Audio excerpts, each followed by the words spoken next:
Today, from AT&T Stadium in Arlington, Texas, it's a special Thanksgiving Day presentation of the NFL on EA Sports.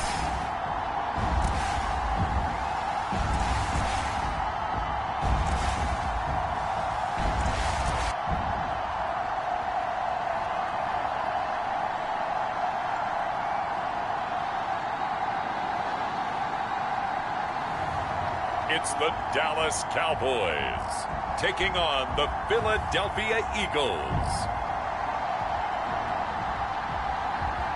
Just a gorgeous fall afternoon in the heart of Texas. No weather to speak of. Sun out, roof open.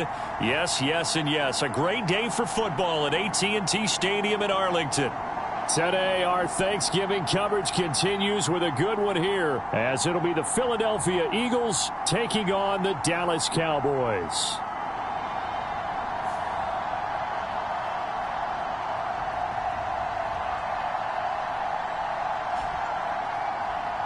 With Charles Davis, as always, I'm Brandon Gaudin. Charles, you talk about storylines in this one. I think it begins and ends with our two quarterbacks, certainly two of the best in the business.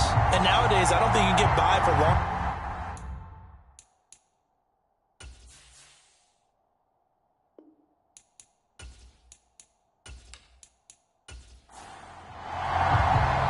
It's a tradition that began in 1966, and off we go on a Thanksgiving afternoon in Dallas. And they will elect to not bring this one out, as our first drive will begin at the 25. So now here comes the Eagles offense as they get ready to take over. They'll be led out by a Heisman runner-up during his college days. It's the versatile Jalen Hurts. Well, in prep for this one, it was fun talking with the defensive staff because they had to review last week's game tapes where he threw for over 400 yards. And they started ho-humming that performance. And finally, you said he threw for over 400. That's got to be significant. That's why he won the NFC Offensive Player of the Week. Well, they'll be careful what they wish for ho-humming. He might do it again here in this one. It'll go as a loss of a yard on the game's first play. Second down. You look at this Cowboy defense. Well, they've been very good this year against the pass, currently holding on to a top 10 ranking at number 10. Take those rankings, throw them right out the window, because this is what you prepare for. This is what you practice for. This is what you think about. The ultimate test, taking on the #1 overall offense in the league. After the loss to start out, here's 2nd and 11. Hurts sets up to throw it. Open man, that's Devontae Smith. And they work this well upfield across the 45.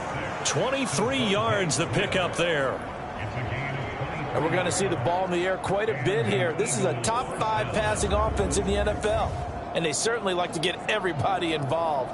So this defense, they're going to have to be able to counterpunch somehow. They couldn't there, and it's an opening drive, first down.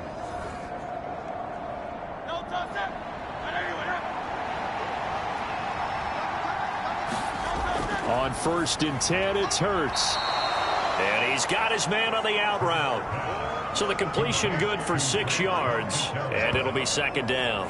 Well, this defense for the Cowboys, they played really well in that win last week against Miami. It was a little bit enlightening talking with the defense coordinator about their performance last week, because the feeling was that it was a good, solid performance. They did what they needed to do to get the job done and get the win, but definitely a few lapses that they're looking to correct. On 2nd down, it's Pollard. And he'll get this down only to about the 46. 2 yards still to go. 3rd down now.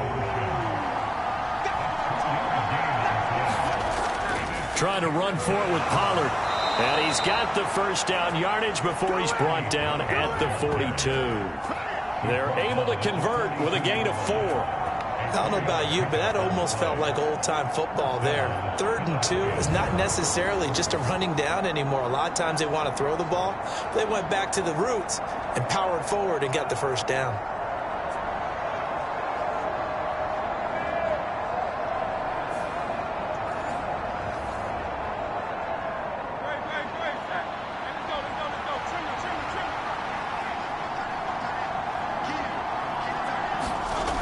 On 1st down, Hurts.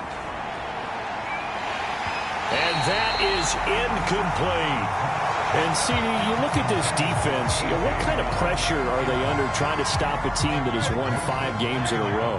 Well, to me, it makes their job harder because you know you're going up against an offense that's playing at an elite level, and sometimes you can get too caught up in trying to play the perfect game. You're trying to be too precise, too fine, instead of just letting it rip.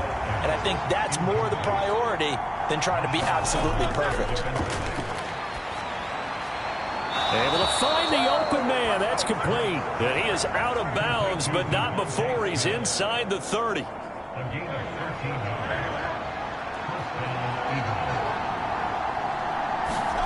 They'll throw on first down with Hurts.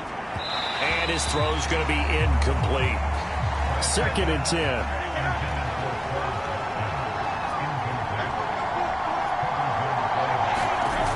Throwing is Hurts.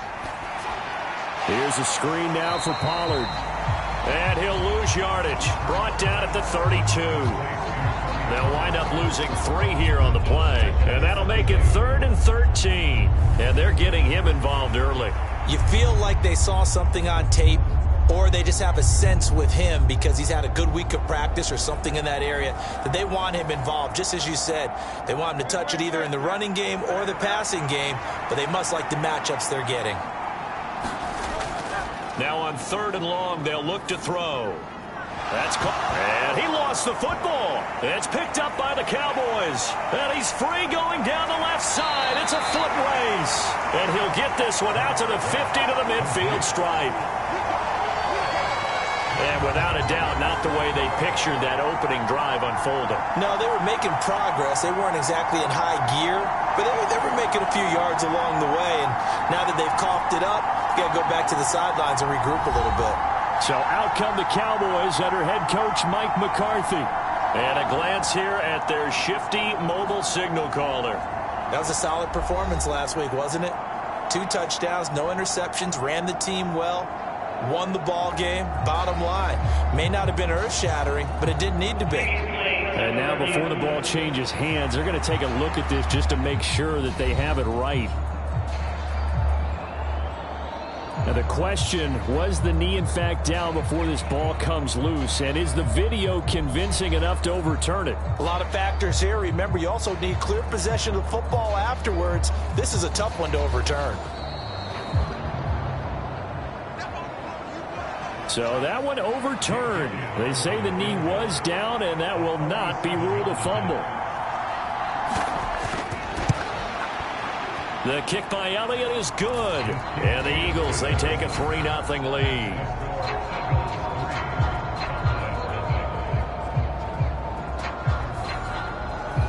So the opening drive does yield points, maybe not the 7 they wanted, but they'll take the 3.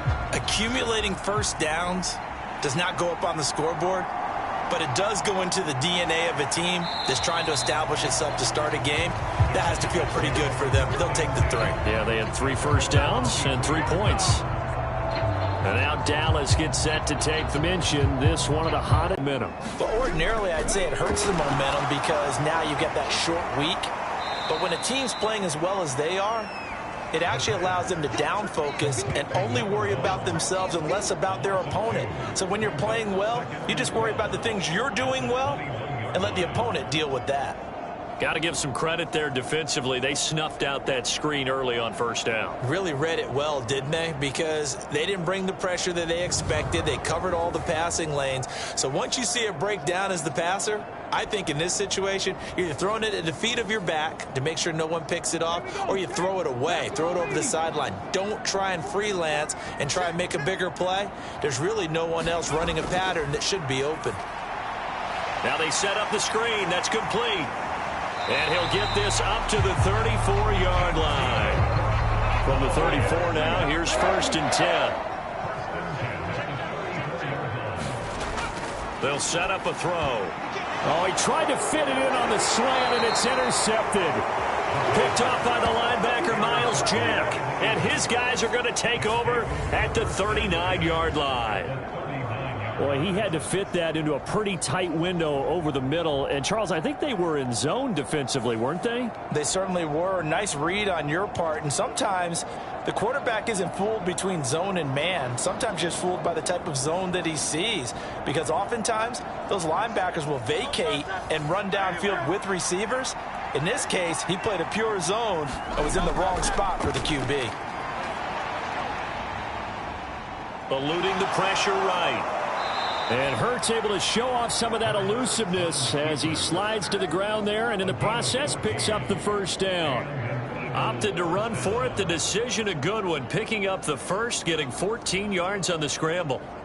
Give him a little extra credit there. His head was cool as the play broke down. Didn't force a throw, and in the end, got to show off his athleticism with a nice gain to bring up a new set of downs. They had to settle for 3 last drive, hoping this second go-around ends in 6. In good position, 1st and 10. Hurts throw there taken in by Smith.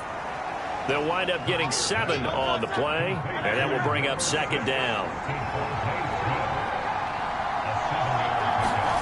Hurts fires the quick slant. A.J. Brown's got it. And the Eagles are going to be looking at 1st and goal as they move this down to the 4-yard line.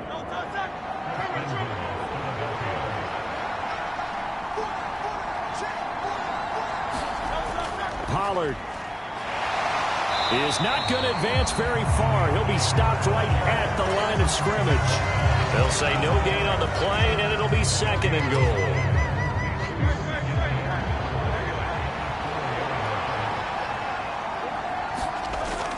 Pollard again.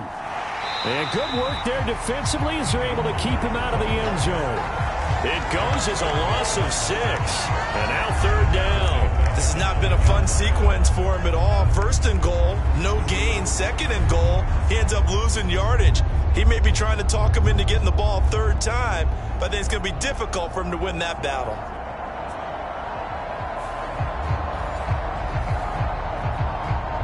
They'd really like to make the short field pay off. We'll see if they can, but this is 3rd and goal. Here's Hurts to throw. To the goal line, but it's incomplete. Oh, that's going to hurt a bit because they needed to come through with a completion there. Now a drive that started with great field position is facing 4th down.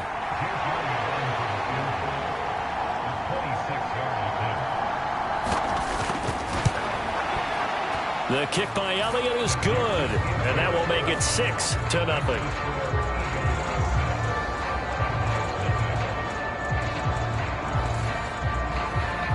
So, Charles, they get to them with their first turnover of the game and then make it hurt a little bit extra with a field goal. And anytime you give the ball up, what's the first thing a coach tells his defense? Don't let them score off of this. You've got to put out the fire. In fact, in 2021, that's what one NFL coach termed his defense. The firemen. Go out there, guys, and don't let them put some points on the board. 2nd drive forthcoming here for the Dallas Cowboys. And, Charles, if the season ended today, and it's not going to, we still have December left. More football. We're only in November. But they would be a wild card team. And that's great. They'd be in the playoffs, but you know they're trying to bump up to be one of those division leaders. That guarantees you at least one home game in the playoffs, and that's what you're really seeking. But there also isn't much margin for error for this team, right? Because right where they're sitting, a 2-game losing streak could have them out of the playoffs, so they've got to make sure they continue to keep the momentum going. Absolutely. There's some sharks smelling blood in the water behind them. 2nd and 4. And this is taken in by Darnell Mooney. And they're able to get this one across the 35. So here's a 1st and 10 at the 38. Back to throw. Short throw caught by Pitts. And he'll lose yardage on the play back at the 37-yard line. He was unable to shake free there, and they'll cover him for a loss of a yard. The Cowboys at 10-1 now on the year. And I tell you, it has been a few months now since they've tasted defeat, and they are without question the hottest team in football. And I'm really not sure who's going to beat them right now, because to me, they have to be the favorites to go all the way, because they're not just beating teams, they're dominating them. It's been fun to watch them play, not just in their winning, but how they're getting it done. Now left side, a completion to his tight end. And this will be stopped at the 44. That one good for 7 yards. This now a 3rd and 4. They'll stick with the passing game as he looks to throw. A bullet throw, but incomplete. That was their first 3rd down try of the game, and clearly something was off in the execution of that play. Good news, they've got a whole game left to clean that up and start clicking on those key 3rd down throws. They only punted twice in the win last week as he gets this one away. And that is much too long. That's into the end zone for a touchback. So here are the Eagles to take over. Remember, they're riding that 5-game winning streak, and right now in the driver's seat in this ball game as well. Hurts and the Eagles come up here 1st and 10 at the 20. They'll run with Pollard to begin the drive. And he'll maneuver his way forward for about 4. 2nd and 6. The rushing numbers for Pollard last week, very productive. 3 touchdowns, 2 of them on the ground, 1 through the air. And it will always be a compliment to say that a guy's got a nose for the end zone, and he sure had it last week. They'll come up 2nd and 6 now from the 24. Pollard gets it off the option. And up to the 35 before they're able to knock him down. It's an Eagles first down on a gain of 11. How many times do we say in this game that speed kills, and it does it in so many different ways? In this case, you got a back who's quick and shifty, can make moves, make people miss, but also gets to and through a hole before it can close down. That's some of the benefits of that speed, not just outrunning people in the secondary, and that led to a really nice gain.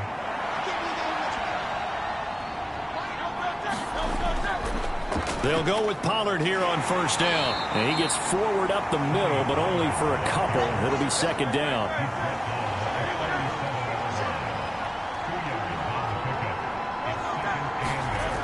Now they'll switch it up here and look to throw. Over the middle here to Brown.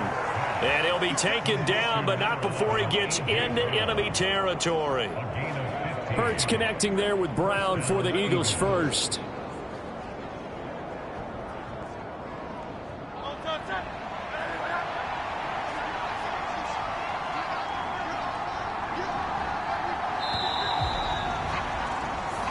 Nothing our score after 1. Start of the 2nd quarter, and it's the Eagles in possession as they've got it with a 1st and 10.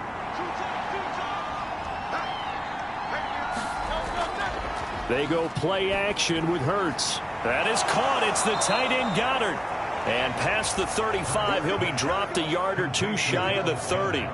Dallas Goedert, of course, he'll do well in this stadium. He's got a first down. Oh, a lot of credit to the play caller here. He saw the design in his mind and implemented it. A little zone stretcher here because they started the tight end on the left side of the formation and sent him on a crossing route. And this works really well when you can find that space between levels, and they were able to do so for good yardage.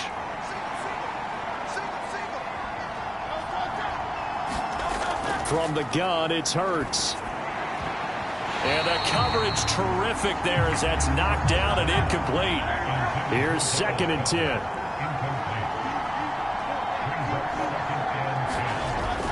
Back to throw again. And that one off the mark behind him. Incomplete. And now maybe they want some extra time to talk about this 3rd and long play as we'll get a timeout.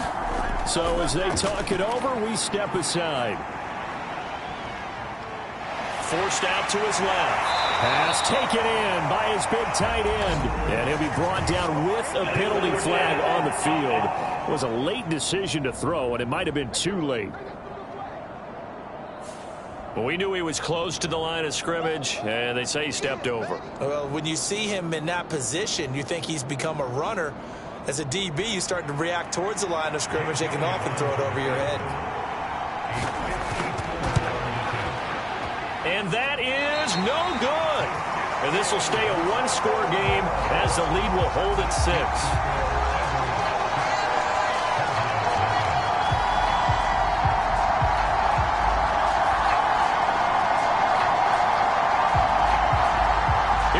this offense now heading back out onto the field. And it's been a rocky start for them thus far. They had the turnover and then the punt on those first two drives. So there is optimism because they've improved, right? Turnover, you just noted it. Punt's better than the turnover. The punt is better on the second one. Now they're hoping to turn it into first downs and hopefully points. And that nearly intercepted. Oh, the free safety roaming into position almost had it, but it's second down. You know, thinking of this Thanksgiving Day game, Charles, for years we've heard the talk, why don't we open up these Thanksgiving Day games instead of just being Detroit and Dallas every year, give other teams a shot to host? I know you're kind of like me, a bit of a traditionalist, but what do you have to say to that, CD? I think it's a great argument, and the league could support it quite well, where you could move games to different spots and still be very successful on Thanksgiving Day, but you're exactly right. I am a traditionalist. I really don't want Detroit and Dallas to give up those slots. I like the fact that we watch them each and every year. But what I really like is that the league ended a third game in 2006. And usually it's division rivals, but that's the third one of the day, and it caps off a great day of football. Well, he and his offense were staring down what was likely a 3-and-out. Zero fear from his side, though. Never doubted for a second they pick up the first. He's ready to pull the trigger on a keeper the moment it revealed itself.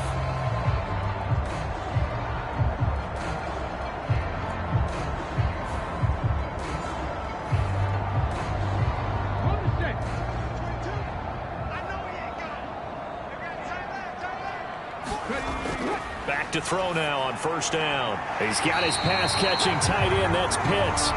He'll be stopped at the 35, but not before he picks up 7 yards. Mooney, the motion man right. Now they show jet sweep, but instead a run up the middle here. And this won't be enough to pick up the first. A gain of 2, 3rd and 1.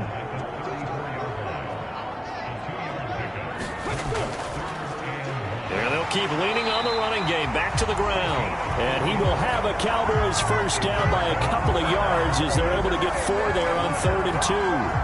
That's about what you would expect since they're so efficient on picking up third downs in the top 5 in the NFL. It's all a mindset, and I guarantee you it started in the offseason.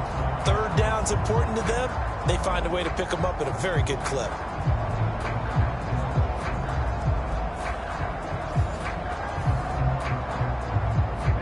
This offense finding its legs now. Here's another 1st and 10. They'll set up to throw. Now they go screen. It's complete. And he'll be brought down at the 27-yard line. Ball on the 27. Here's a 2nd and 8.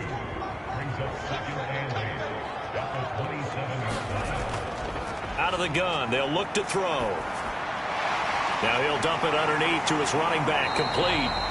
And he has another first down as they'll get the ball down to the Eagle 16.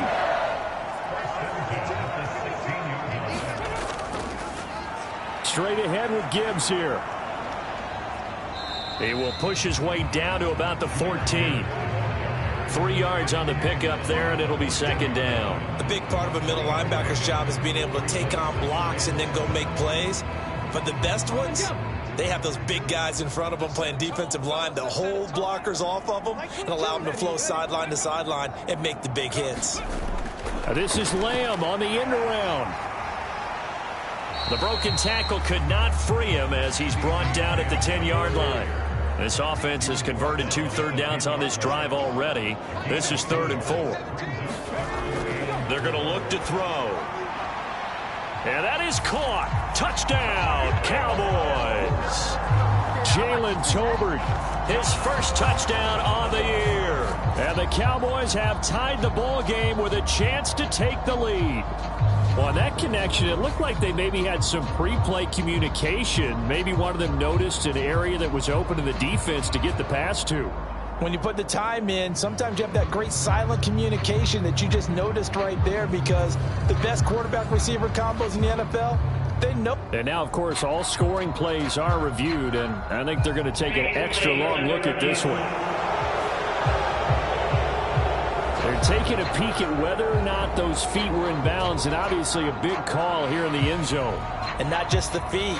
How about the hands? How's the ball possessed while the feet are hopefully getting down in bounds? That's what they're trying to look at to see if it all comes together.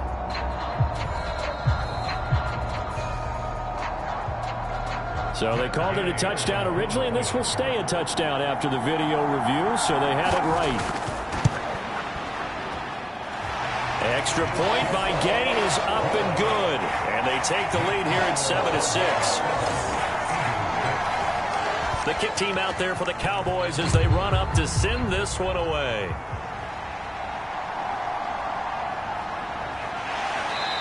And good coverage there on special teams as they'll get him down shy of the 20.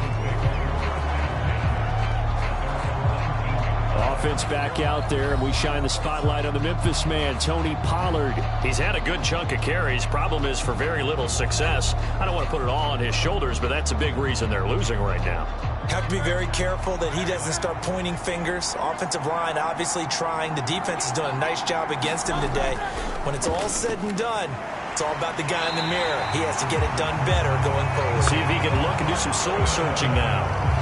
Micah Parsons. What a season he continues to have. His 15th sack of the campaign. Well, they were coming out of the 4-3 defensively. Pressure coming off that right side from the DN.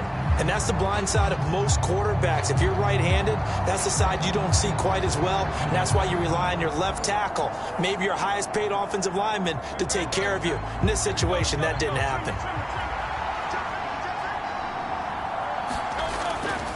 They toss it down to Pollard. And he'll take this one only up to about his 13-yard line. This offense so far on third down, they've been okay. 2 for 3 thus far. This is 3rd and 16. Steps away to his left. And he'll take this across the 25 before going out of bounds. That scramble good for 13 yards, but not good enough for a first down. It's 4th. Well, it's not going to be a first down, but that's a nice job of picking up yardage on 3rd and long. Sometimes you just have to take what the defense gives you. And in this case, it wasn't enough to pick up the first down.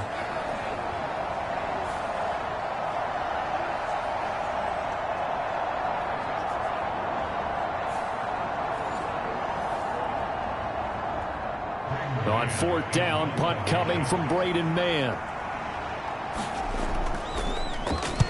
He was only asked to punt once in the victory last week as he sends this one away. It'll be a 48-yard punt, 5 there on the return.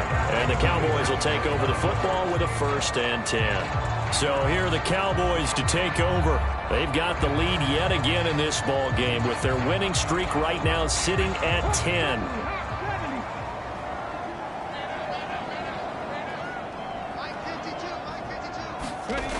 They'll try and start this drive in the air. That's into the hands of Pitts, the tight end. And he takes this up to the 40-yard line before being corralled.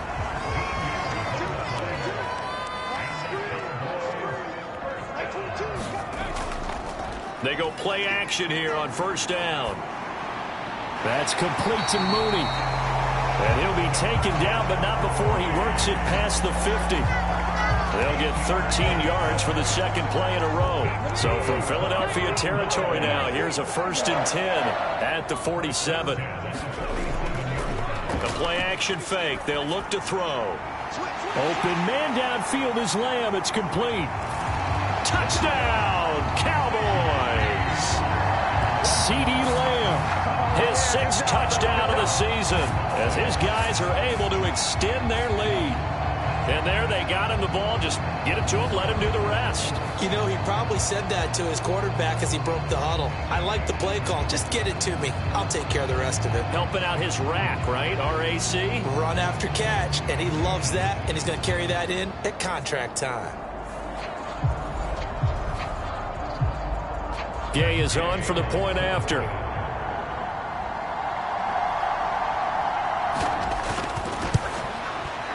And it's up. It's good. Our score, 14-6. So they only needed 3 plays on that drive. And it's finished off by the touchdown from CeeDee Lamb. The kick team out there for the Cowboys as they run up to send this one away. This taken in right around the goal line. And he will make it to the 20-yard line and no further.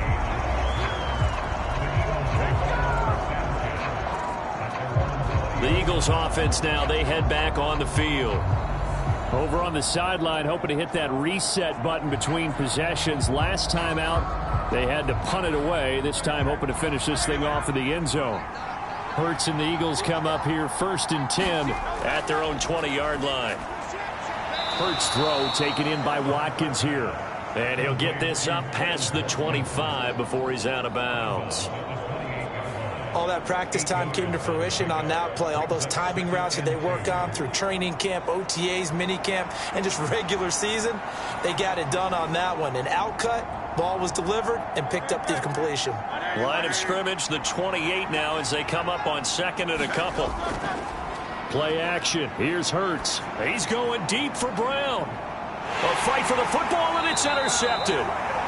Picked off by Trayvon Diggs. And the Cowboys are going to take over once again at their own 25-yard line. Certainly not his best throw that time, and not a good time to make it, Charles, when they were in nickel with 5 defensive backs on the field. And that's exactly why you have those 5 DBs out there. You want extra speed on the field, guys who have ball skills and understand what the passing game can do, and gives them a chance to react and make a play on the football, and they take one of those away.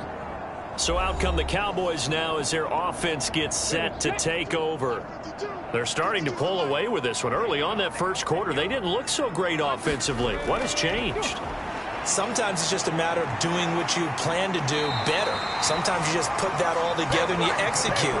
Other times it's just in a simple adjustment in your game plan, finding a spot that maybe was a little weaker than maybe you thought, and going to that. So many different things, so many different ways, but right now, you got to like what they're doing. They have put distance between themselves and their opponent. Looking to add on here in the second quarter. Ball up to the 35 now as they come up on 1st and 10.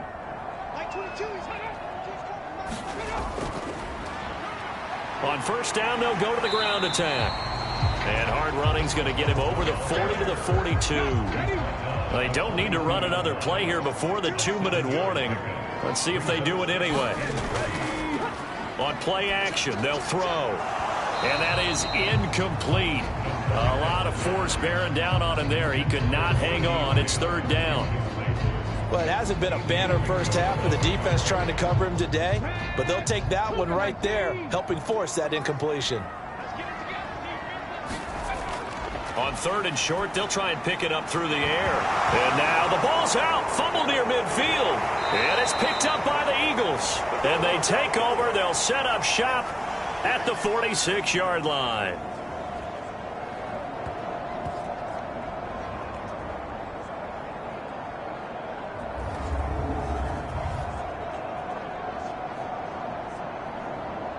And now, as with every potential turnover, they're going to take a second look at this just to make sure. Now the question, was the knee in fact down before this ball comes loose? And is the video convincing enough to overturn it? A lot of factors here. Remember, you also need clear possession of the football afterwards. This is a tough one to overturn.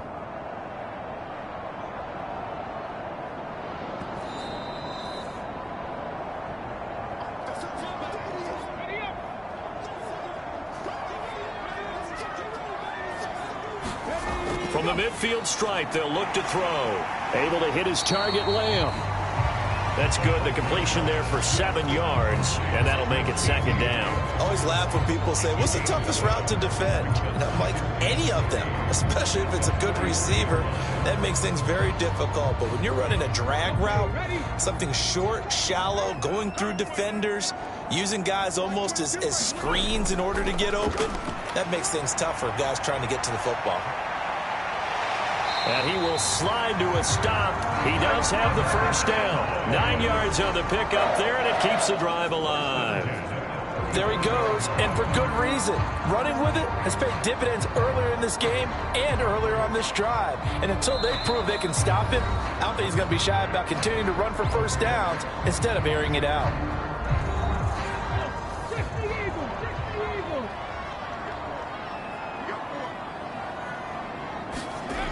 They'll look to throw here on first down.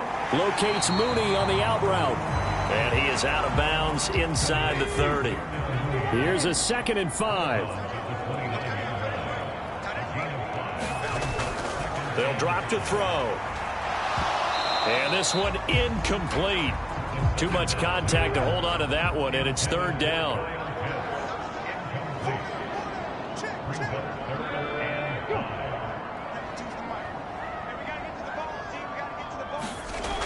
Now a shotgun snap as they'll look to throw.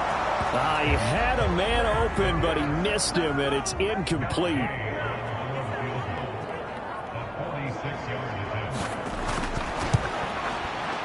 And Gay knocks this one through, and that will extend their lead here to 17-6.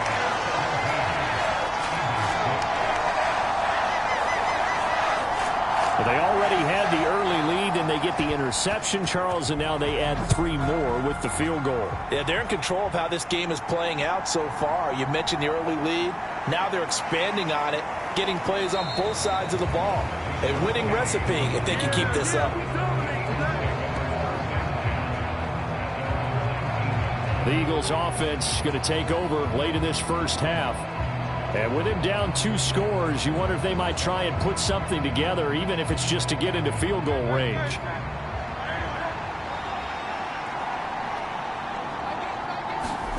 Trying to shake off the interception. He'll look to throw. Quick slant to Brown.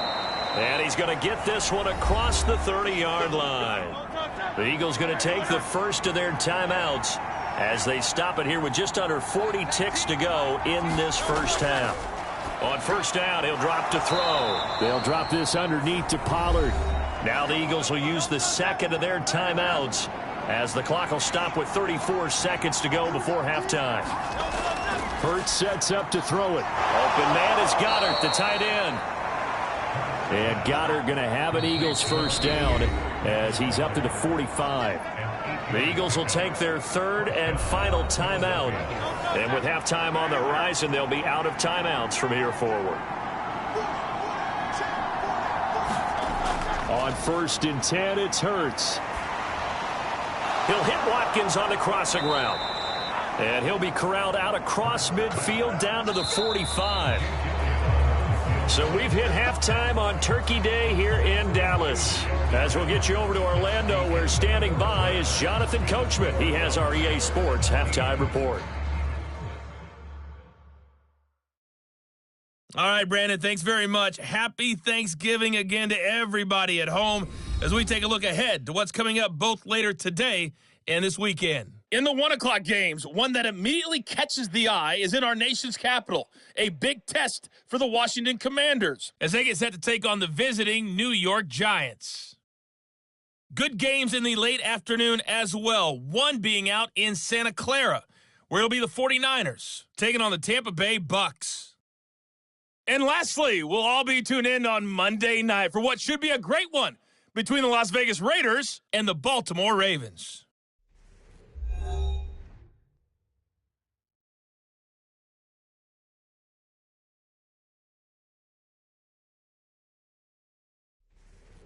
Okay, Coach, thanks as always to you and the gang in Orlando as we welcome everyone back in for quarter number 3. The Cowboys will get the football first here, and they have the lead as well as we are underway in quarter 3. And able to take it past the 25 and up to the 28-yard line. Out come the Cowboys now as they'll go on offense first here in this 3rd quarter.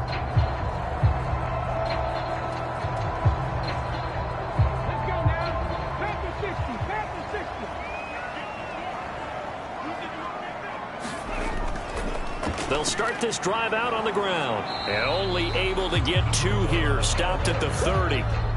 2nd down and 8.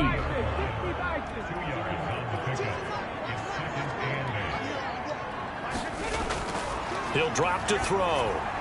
Open man, the tight end, Luke Schoonmaker. And they'll get it up just short of the 45 at the 44.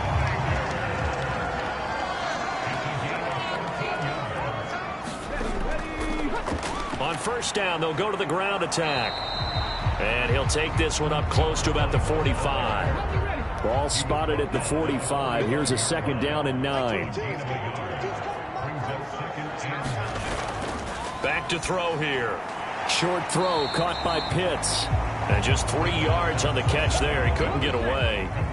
And now third down and 6 to go. Looking to throw. Work in the middle of the field, and he's got a man complete.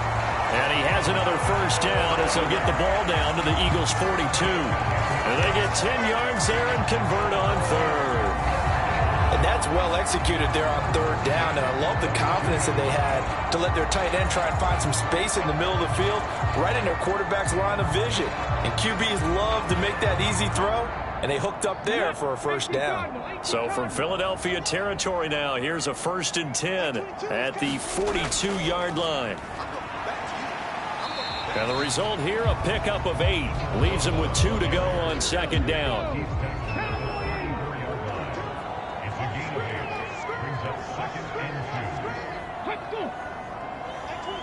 Well, here's a fake on the jet sweep, and they'll look to throw it off play action. Short throw caught by Pitts. Third catch for him on this drive alone, and it'll give him a first down. Yeah, Charles, with that completion, I'm told that puts him now over 3,000 yards passing on the campaign. And, Brandon, I think we have to start to think about where we are in the season, because right now, 4,000 is not out of the question. I think a big game or two, he's certainly capable of getting that done. And he is met in his tracks behind the line of scrimmage. 2 yards the loss, 2nd and 12. I think it's pretty evident we can say what a difference a week makes. Last week, he ran pretty much wild, didn't he? Did pretty much what he wanted to do. But this one, they've stopped him cold. That, to me, that's good scouting and even better execution. Yeah, and they stopped him behind the line right there. They obviously watched the tape a few times and made some adjustments. A rare misstep on that last play because the drive has been strong, but now it's 2nd and 12. And they'll give him another shot here on the ground. And he'll be tackled at the 23 after a gain of 3. Typically, we think it's the strong safeties that are better tacklers, especially closer to the line of scrimmage amidst traffic. But in this case, how about the free safety coming up and making the big-time play? They'll be in search of 8 yards here as they hope to convert the first down. On third down, he'll drop to throw. And he does not get to the first down marker as they stop him at the 19.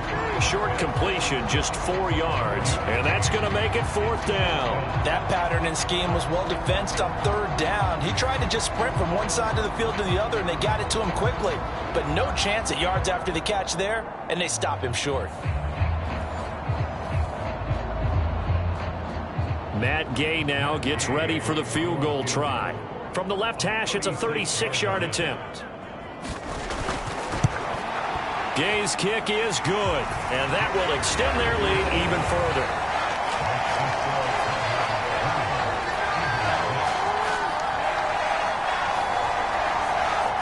So a nice kick there as they are able to add on to their lead. And that's exactly what you're looking to do. Maneuver yourself into range. That way, if your drive stalls out, you're able to get something out of it. And they do so right there. So here are the Eagles now as they get set for their first possession of the second half. Hurts and the Eagles come up here 1st and 10 at their 25-yard line.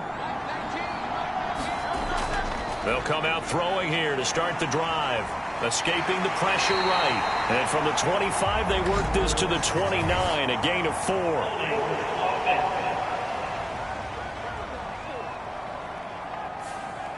They're backed up here with a 1st and 20 now after the holding penalty. Now a shotgun handoff to Pollard. Oh, he's got a little daylight. And he'll get to the 29-yard line, brought down there. 2nd and 6, just inside the 30. Slot man moves right. And now a fake there on the jet sweep as he'll give to Pollard. A short gain here, maybe a yard to the 29. This offense in desperate need of a conversion as they come up on third down. Hurts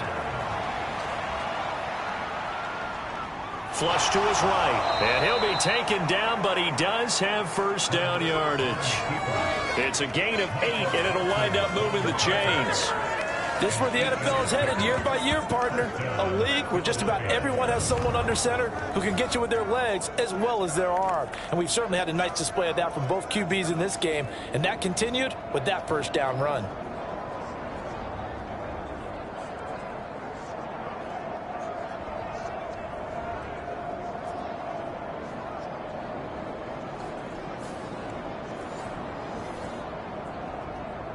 Line of scrimmage, the 37 on 1st and 10. Throwing is Hurts. And this one complete to Smith. And this will be stopped at the 44. That one good for 7 yards. Now 2nd and 3. Here's Hurts to throw. Now a quick throw there, but it's going to be incomplete. So the incomplete pass on the last play, and that leads us to a 3rd and 3. Throwing from the gun, it's Hurts. And this pass broken up. The contact well timed there, and now 4th down. He's had trouble finding open receivers all game, CD, and that's because really there hasn't been many. This defense has been all over him.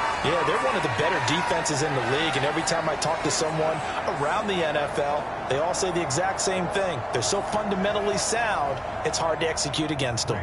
The Eagles send out their punter now as he'll kick it away for the 2nd time.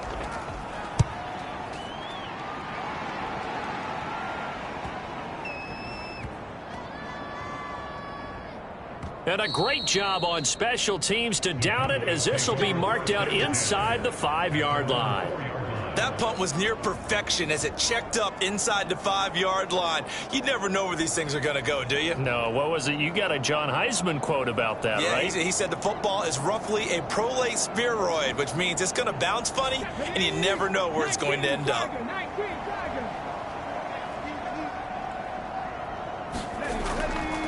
They'll start on the ground here on 1st down. And he sneaks his way forward only for a couple here. 2nd down.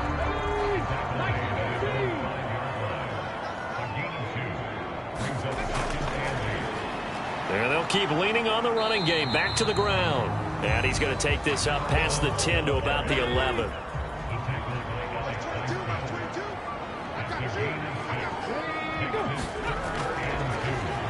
And here's a handoff out of the gun. And he's taken down, but not before he gets this across the 25-yard line.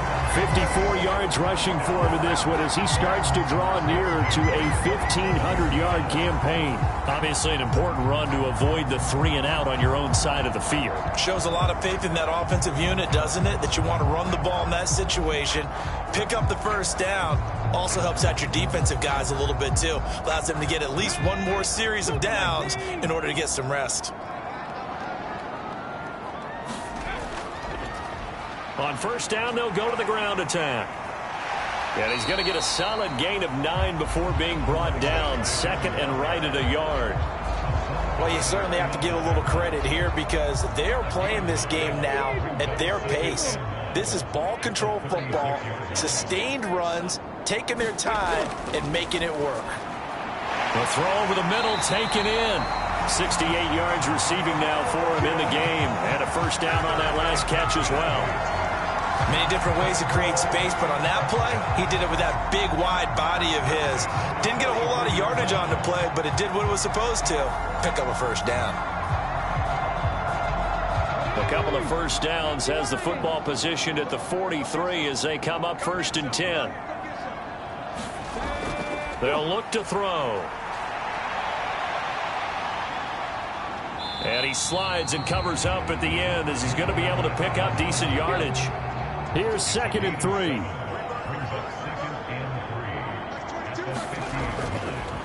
From the gun, he'll hand this off. And he'll take it down shy of the 45 at the 46.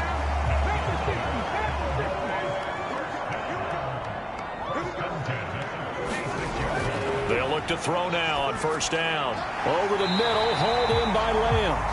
And he's got this down to the 35. Give him 10 there, good enough for a Cowboy 1st down.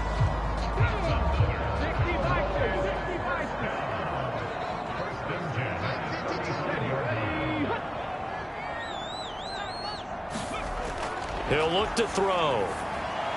This one taken in by Olave. And he'll go down, and that will do it for the third quarter of action. We're on to the fourth here on Thanksgiving Day. You're watching the NFL on EA Sports. From the 32-yard line now, here's a 2nd and 7. Now they'll throw here out of the gun. Oh, now he's stripped. He lost the football.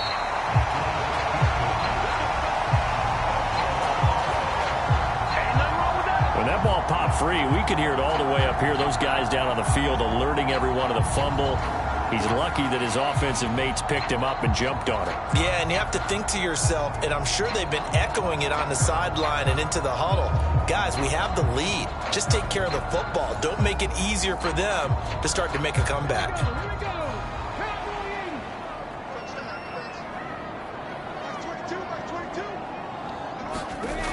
Now on first down, he'll drop to throw it. Oh, it's a screen. Nowhere to go here. He lost the football. And the defense says they have it. They do. One play into the ball game, an early turnover. Well, that takeaway, partner, right there, that's a combination of coaching, execution, and absolute belief. Because a lot of guys will look at the scoreboard and go, this thing's pretty well done. But they still thought to themselves, if we can make a play, we give our teammates a chance to win it. And that's exactly what they did. And they'll send the tight end in motion here. So the drive's going to start with Pollard. And he went nowhere. He'll lose yardage back to the 29. Officially, it's a 1-yard loss. That's going to bring up 2nd and 11. I think this offense, specifically this running game, they're going to have to find a way to turn the page because they haven't found a way to run it effectively thus far, and it's cost them.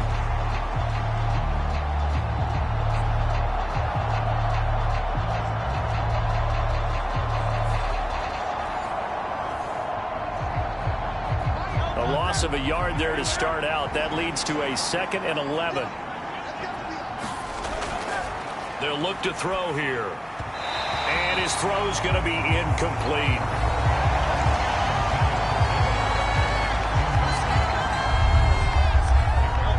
The Eagles on third down. They've hit it 50%, 3 of 6 to this point. This is 3rd and 11. They'll set up a throw. And that is incomplete. The Eagles send out their punter now as he's on to kick it away.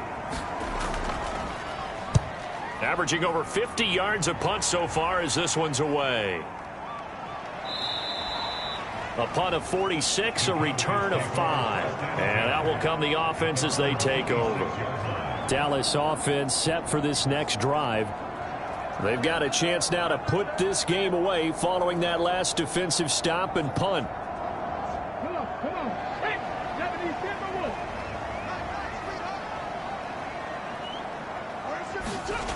They'll come out throwing here on first down.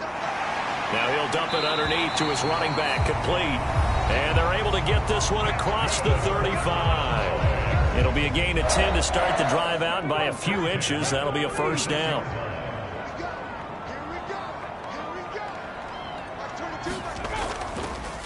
On first down, they'll go to the ground attack. And he slips up past the 45 before being tackled. 77 yards on the ground for him now as he's done that on 15 carries. And carries like that, that's how they're going to continue to salt this thing away here, Charles, in the fourth quarter. Yeah, how about that? A new set of downs. Clock continues to move. No better way to close out a game than to tap those mastodons you have up front and say, guys, keep pounding them. Let's keep the ball, keep their offense on the sidelines, and let's close this one out. Back-to-back good plays have them on the move on first down. He'll look to throw. Being chased out left. And he'll protect himself at the end here as he winds up getting pretty decent yardage. The improv on the scramble there gets him 6, and it'll be 2nd down.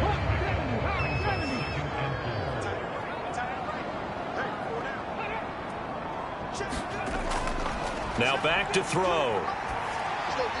Olave over the... Oh, now he's stripped. He lost the football. And it's picked up by the Eagles. And his guys are going to get the football at the 37-yard line. Partner, that one looked like it was over. I mean, they had control, had the football, and the defense had to make a play in order to keep them in the game. That's exactly what they did. And now that door ajar, 2-score game, so hold on here, not done in the fourth. The Eagles in good position to start out as they come up 1st and 10 at their own 37. Hurts throw complete there to Smith. And he slips up past the 45 before being tackled. The drive starting with a first down, 11 yards on that pickup.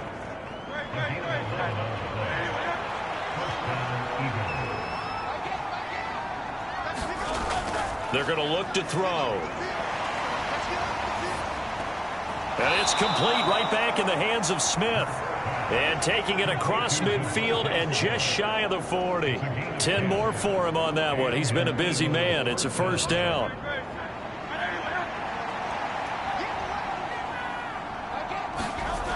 They'll set up to throw. And he will go down. A Cowboy sack. T.J. Watt from his outside linebacker spot, forcing the sack for a loss of 8. And we all know how talented this guy is, who's calling the signals for him. But even the best in the game, they can struggle against a good, cohesive zone coverage. Can't find a gap in the secondary quick enough, and he ends up taking a sack.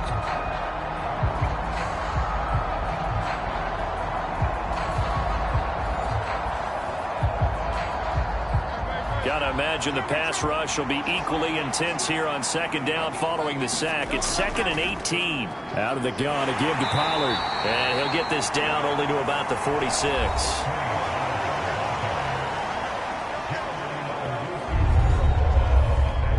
A tough spot here. 3rd and 15.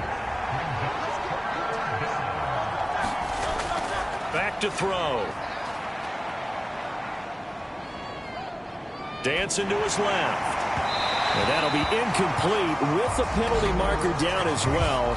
And I think he was beyond the line of scrimmage when that ball left his hand. So since that last play got nothing, they'll go ahead and decline the penalty. And that forces a 4th down situation. And they're indeed going to go for it here on 4th down. So trailing here in the last quarter. Let's see how this plays out. Looking here for Smith downfield. Oh, that's into double coverage and intercepted. Picked off by Jamal Adams. And the Cowboys are going to get the ball back on the turnover as they hold on 4th down. Well, you think about it, though, that interception, great for his stats, but bad for field position. It was 4th down. Yeah, terrific observation. If there is going to be a silver lining, and this is what he'll plead when it comes time to watch it again, hey, it was just like a punt, right? So we end up taking possession of the ball. But you're exactly right about it. Should have slapped it down. Field position would be better for his offense. But how many times do you get a chance to make an interception that you turn it down? That's when your instinct kicks in and you take the football. In this case, a better decision would have been to knock the ball down. And he's taken down, but able to get this up to the 20-yard line. A gain of 11 to kick off the drive, and it's a quick first down.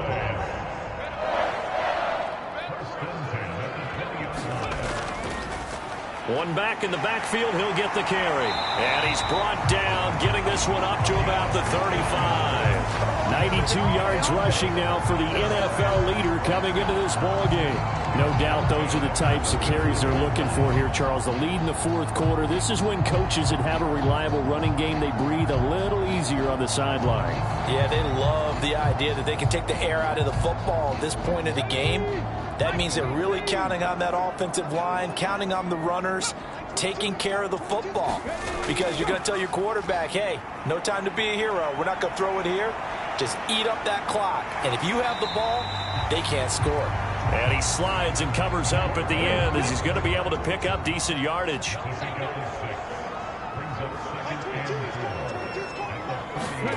Second and 4. And this will be caught by Mooney. 7 yards there and a first down.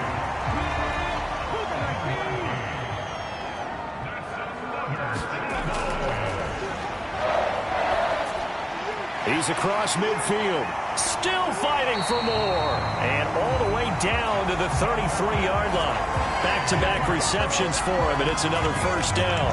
These guys are running offense like you drive. The pedal is down, stomped down. How about that? Back-to-back completions. They are rolling. So much for being conservative and running that football.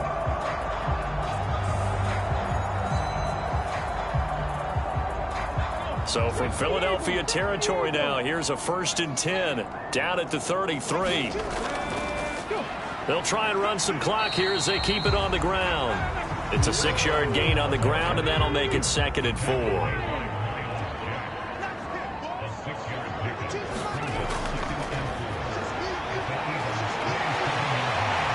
Oh, he shifts past him, and he has another first down as they'll get the ball down to the Eagles' 13-yard line. Opted to run for it. The decision a good one, picking up the first, getting 14 yards on the scramble.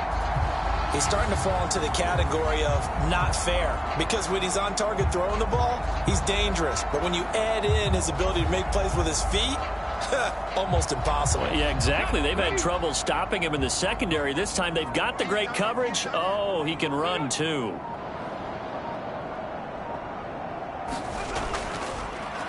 Hands it off out of the gun.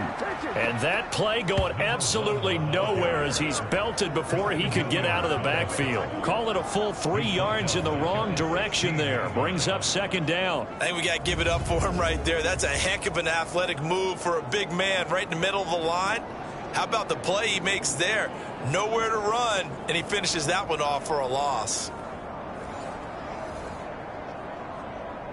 That loss of 3, a rare stumble on a promising drive. Here's 2nd and 13. Now they'll switch it up here and look to throw. And that'll be incomplete. Took a pretty good shot as he tried to pull that one in. Couldn't hang on, 3rd down. And not an easy spot here. They'll be in search of 13 yards to try to pick up the first. On 3rd down, they're going to run for it here. And he'll be brought down well short of the first at about the 9-yard line. And now right out of the 2-minute break, we'll get a timeout used defensively with 1:56 to go.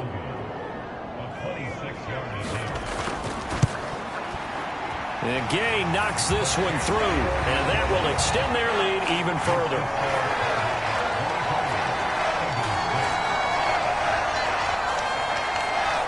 So with that, you figure this game's pretty much out of reach at this point. Yeah, it's going to take a heck of a comeback to come from 3 scores down, but don't change that channel. Don't go away. Miracles can happen, and you want to be here in case it does. You're a company man. Now, aren't I, though? Philadelphia getting set to take the field. Well, probably not much that they can do at this point, CD. Down 3 scores late in the 4th quarter. This is going to be a little too much to overcome, you would think. Yeah, they'll go down swinging, but in the end, I think we saw the writing on the wall a while back because one team was clearly better than the other in this one. And while it didn't quite reach blowout status, I think we knew who was going to win this one well before we got to this stage.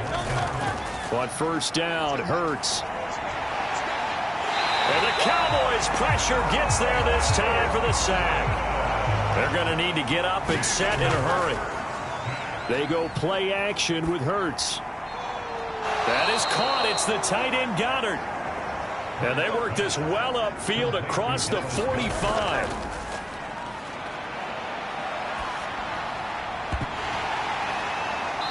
Throwing on 1st down, but this one winds up to be incomplete. They lead big, and a major part of that has been how they've taken their play to a whole new level this 2nd half.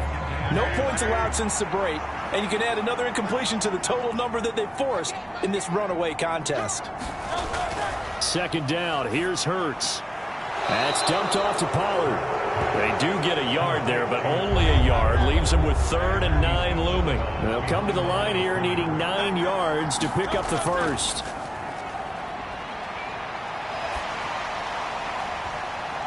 And Hurts is intercepted, his 3rd of the game. Picked off by Trayvon Diggs. And he will bring this across midfield to the 49-yard line. So many times we end a game, and as we're recapping it, we're talking about what offenses did and how they won the game. Let's flip this one over. The defense, they frustrated the offense the entire ball game. That's why they're walking out of here with a victory. And they're going to love to walk out of here with that as their final act, that interception. Good way for them to end it.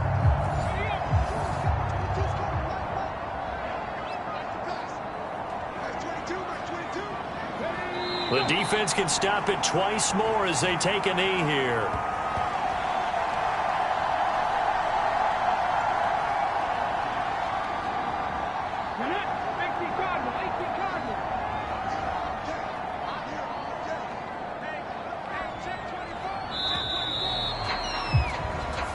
So this one will end in a victory for the Dallas Cowboys. And, you know, it wasn't a shutout. They did give up the points in the first quarter, but second, third, and fourth quarter, they held them scoreless. Brandon, if you throw a shutout for quarters 2, 3, and 4, you can win a lot of games in this league. And this felt a lot like, almost like if you say baseball, and the pitcher goes through the lineup the first time, and the hitters get to see him, and then they come out after that, and the bats start blazing, right? I think they saw their best stuff in the first quarter and just shut everything down from that point on. What a great, convincing performance.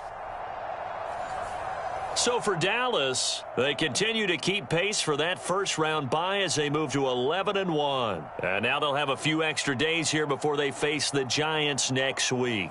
Meanwhile, for the Eagles, this could hurt in the race for home field advantage as they drop to 10-2 on the year. And they'll look to get back on track next week as they travel up to Detroit to take on the Lions.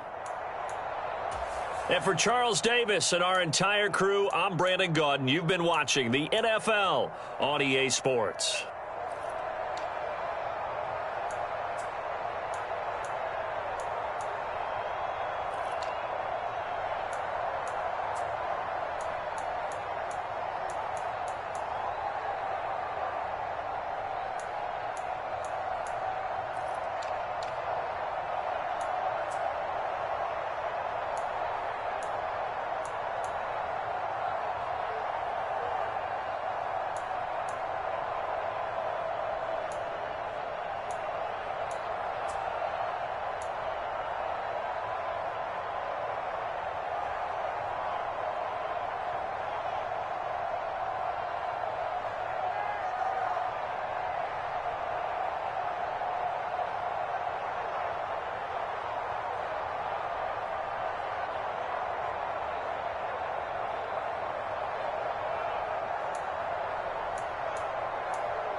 Tonight, from SoFi Stadium in Inglewood, California, it's Sunday Night Football on EA Sports.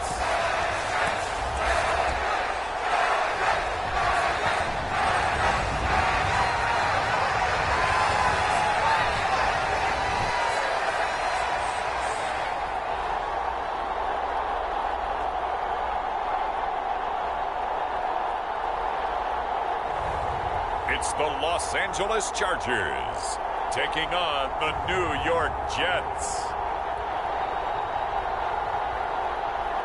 Night beginning to fall over Southern California, but the lights are shining bright here at the spectacular SoFi Stadium in metropolitan Los Angeles. Tonight we've got a great Sunday night matchup on tap, as it'll be the New York Jets taking on the LA Chargers.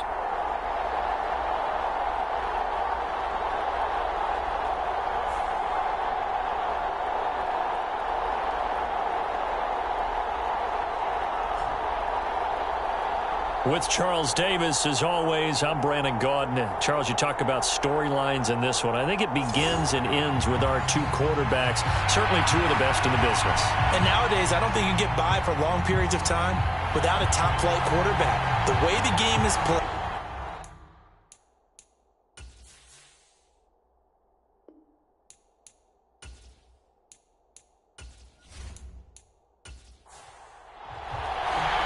The final playoff push is upon us. It's Week 12 of the NFL season, and we're underway on EA Sports. And here comes a return from just beyond the goal line. And they'll get him down right around the 25, actually the 26 officially, so a net gain of 1 there. So now here comes the Jet offense as they get ready to take over.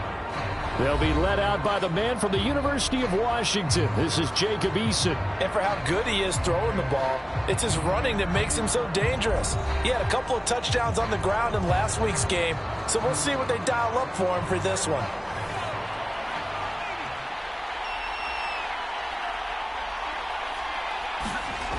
First and 10, Eason. This pass out wide to Hall. Call it no gain on the game's first play, and it's second down now. Well, this defense for the Chargers, they were terrific in the win over Tennessee a week ago. And what I saw on film was a nearly unstoppable pass rush. 5 sacks last week, plenty of hurries given up. So now what do you do on offense? You just max protect, keep everyone in and run the ball, or maybe just 1 or 2 receiver routes in order to try and keep your quarterback upright. First carry for the Iowa State man, Breece Hall. And he'll be tackled at about the 35. So just play number 3 here on the opening drive, and it's an early 3rd and 1. They'll run with Hall. And he's going to have the first down at about the 38. Just 4 yards on the pickup, but that's good enough to extend the drive. Faced with their first 3rd down conversion opportunity and able to punch it through and pick it up on the ground. And to me, doing it on the ground sends a different type of a message than throwing the football. And, you know, let's face it, we've done a lot of games together. How often have we seen 3rd down turn into an automatic passing down no matter what the yardage? Yeah, and last thing you want, that opening drive to go 3 and out. You got everything scripted, lined up. Let's get some points on the board, and they're able to avoid that 3 and out. So here's a 1st and 10 at the 38.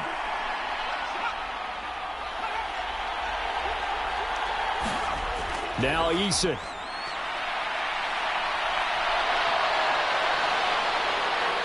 And he has a big gain inside the 40 before being dropped. 23 yards on the tuck and run. This guy's proven himself to be one of the best in the NFL. He brings an added dimension to their offense with his ability to read defenses and know when he's able to pull it down and take off and go.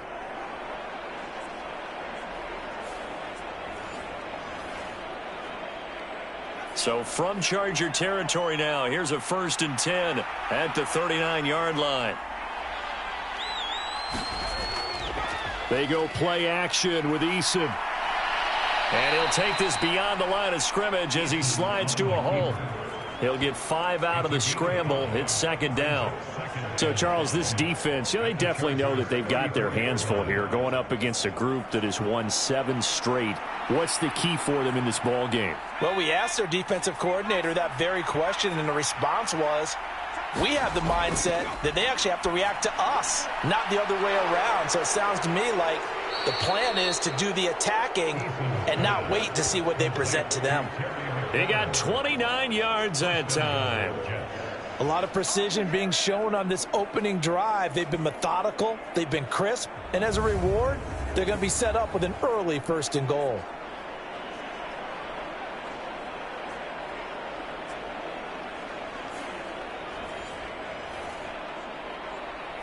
First and goal, a chance for an early statement here on the road. Eason. This will be caught at about the 5. Touchdown, Jets. Amon-Ra St. Brown.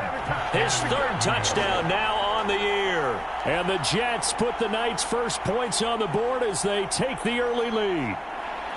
Looking sharp on that first drive. These guys, of course, coming off back-to-back victories, and you see that kind of advancing into this game, don't you? You certainly do, and when you have a team that doesn't get too full of itself, even though they've won 2 games in a row, you get the end result that we saw there, that nice opening drive, because they're sharp, they're focused, and they're locked into everything that they're doing. Extra point by Koo, up and good. And that makes the score 7-0. So the drive winds up going 75 yards in 7 plays. And it's finished off by a New York Jets touchdown. The Jets kick team out now to boot this one away. On the return, here's the dangerous Cordero Patterson. And not much happening on the return as he'll get this to about the 23. So here's the Charger offense making their way out. And they'll be led out by a guy who has a couple years under his belt in the NFL, their 3rd-year quarterback. And I thought it was a really nice performance last week by him. 3 touchdown passes.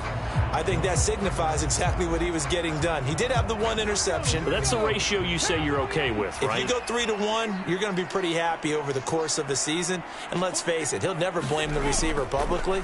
But behind closed doors, he probably told his agent, hey, what's the deal? I should have had a perfect game.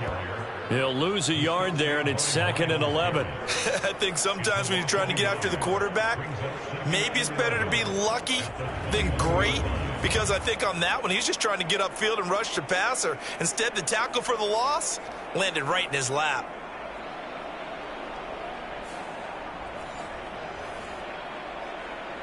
After the loss to start out, here's 2nd and 11.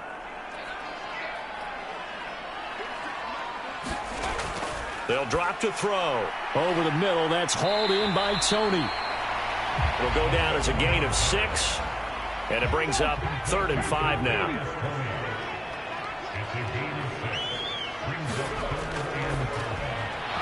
And this pass broken up. The contact well timed there, and now 4th down.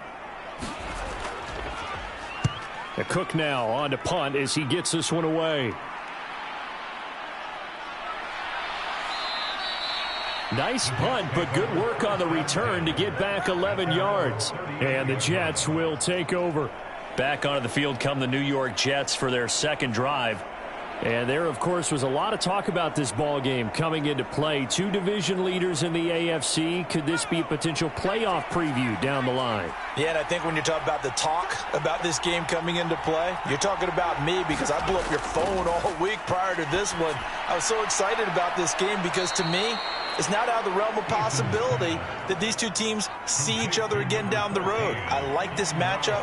They match up very well against each other.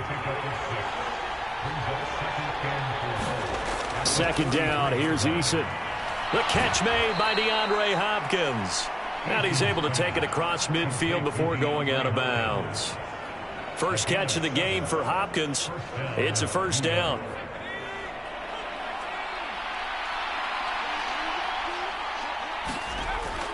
On 1st and 10, it's Hall. And that play goes nowhere. Taken down, losing yardage at the 50, right at midfield. Officially, it's a 1-yard loss. That's going to bring up 2nd and 11. When you talk about the defense for these Chargers, they were terrific in the win over Tennessee a week ago.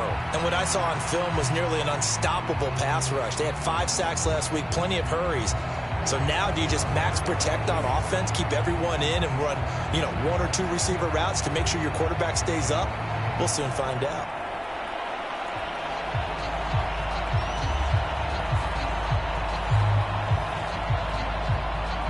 So after the loss of a yard, they'll look to push forward here on 2nd down and 11. From the midfield stripe, they'll look to throw. It's complete to Hopkins. So the completion good for 7 there. And this will wind up being a 3rd and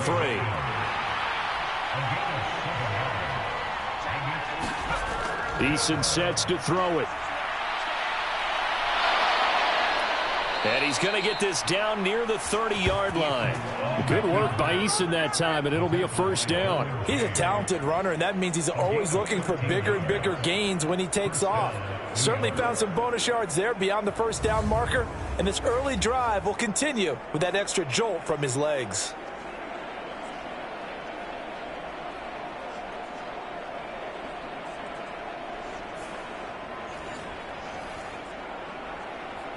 So 1st and 10 now from the 30.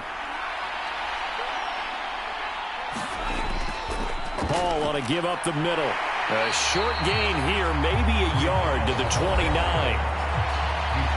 The numbers for Hall in last week's ball game. 13 carries, 69 yards, and a touchdown. And that's 10 touchdowns on the season for him on the ground. And remember our meeting with the coaching staff, they did share with us that one of their goals for the year was for him to get in the end zone at least 10 times.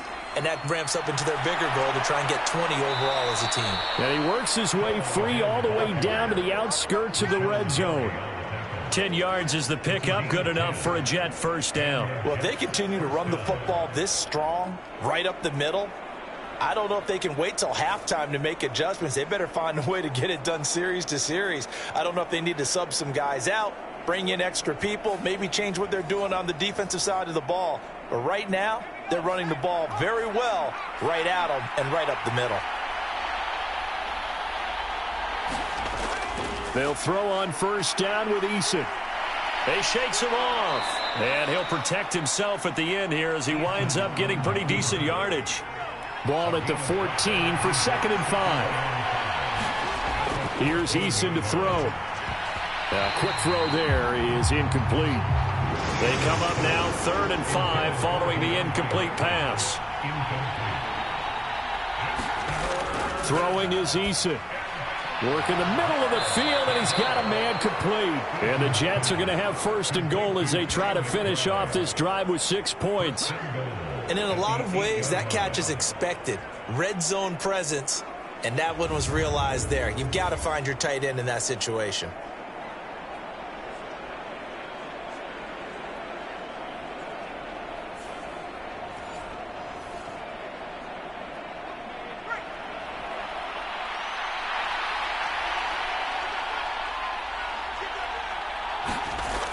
They'll run with Hall. And he'll be stopped just outside the 5 at the 6. The 6-yard line, the line of scrimmage on 2nd and goal. Looking to throw. Eason. And the stop will come inside the 5 at the 4. Big play coming here. It's 3rd and goal.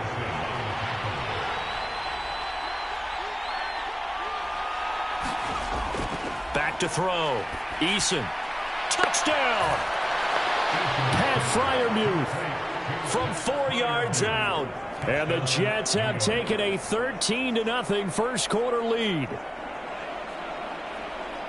Well, this has been a flawless start for them. They score, they get the stop, and they score again, Charles. Complimentary football at its finest. You just mentioned how they got it done. They scored. The defense got the ball back for them. They score again. That's the way you win ball games. Coup now for the point after.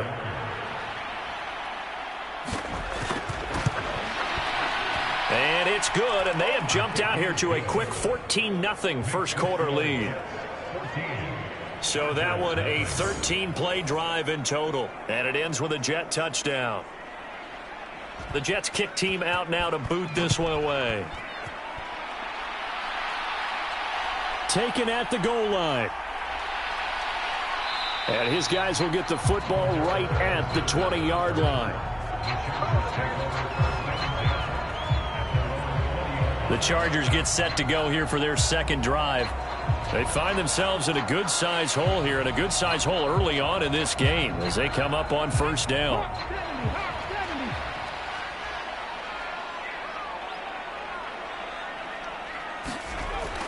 Beginning on the ground with Patterson. And he's going to get 7 out of this before being taken down at the 27. They'd love to just strike back with a touchdown right here, and if it's a long play, so be it. But the main goal, get a couple of first downs, run some plays, run some clock, allow their defense to get a chance to catch their breath, settle down, and relax a little bit after they just gave up a score. On second down, a run with Patterson. And he'll be brought down right at the 30 here. They'll get 3 as the drive continues. It's a first down. He'll drop to throw. And he can't find a receiver, and he's brought down. Myles Garrett make that now 8 sacks for him on the season. Well, the pass rush has been a real strength of late. They know how to get after the quarterback. Absolutely. 4 sacks last week. That's their first one here. Anything in particular you've seen from them or on film? I think that they're winning athletically up front, winning those one-on-one battles, but also when the offensive line wants to keep everyone in and mass protect, they know how to scheme their way back to the quarterback as well. Protection certainly going to need to be a bit better here on 2nd and 16. Back to throw here. A little short pass. This is Everett. And this will go as a gain of 7 as he gets it to the 30-yard line. Let's not quibble about the gain there on second down. That was a positive play because that was a take-what-you-can-get situation. Got out to the tight end. Now it gives them a much better opportunity to convert on third down. 14-0 the score. This is the NFL on EA Sports. Charger football to start quarter number 2. The threat of a second straight punt to start the game is looming as they come up 3rd and 10. Looking to throw. A loss of a yard, and it brings up 4th.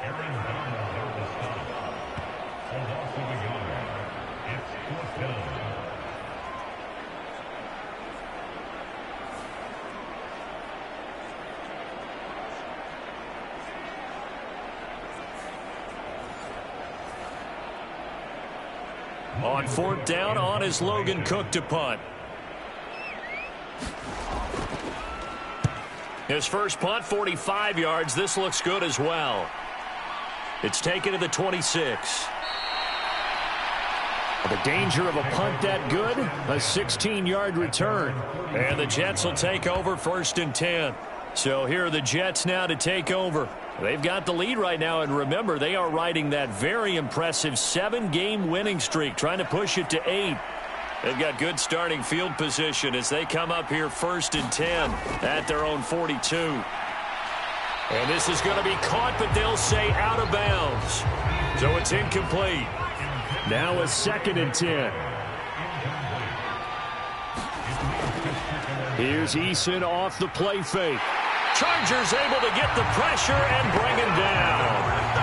They'll wind up losing 10 on the sack, and it'll lead to a 3rd and long.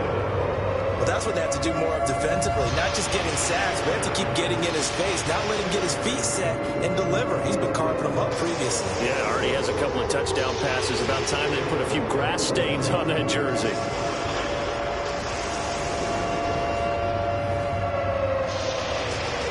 The Jets on 3rd down. A perfect 4 for 4 thus far. This will be 3rd and a mile. Looking to throw. Eason. And this almost intercepted.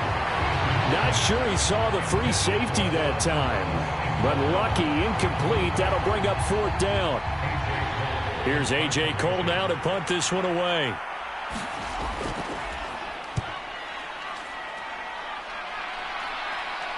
And a fair catch signaled for and taken just outside the 20-yard line.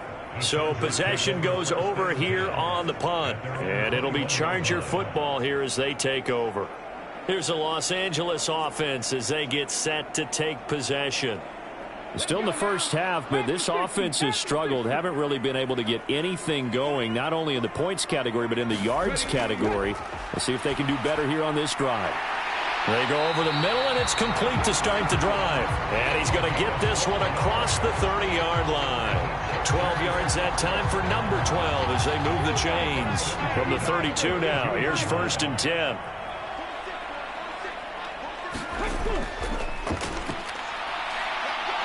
And he's going to be brought down here in the backfield. Multiple players getting home there, and it's a loss of 2 on the sack. He continues, Charles, to be under constant pressure, and these sacks, they're starting to pile up. And if they want to have a realistic chance in this one, they've got to change their blocking assignments. They've got to do a better job to keep him upright. If he's going to be on the deck constantly, they've got no chance to win this game.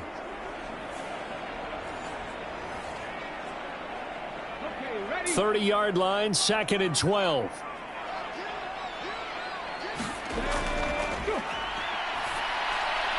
Here's a throw to his running back. It's complete. Call it a gain of 6 on the play, and that's going to lead to a 3rd down.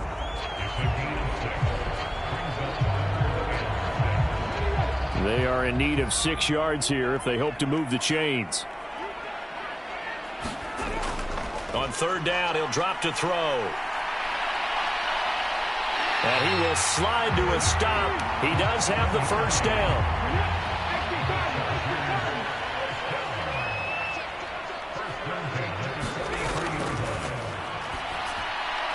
Now here's a throw that's complete. This will be stopped about 2 yards shy of the marker. 8-yard gain, 2nd and 2.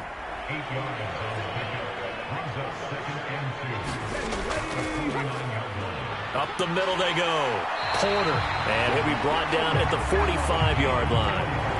4 yards the pickup, 1st down.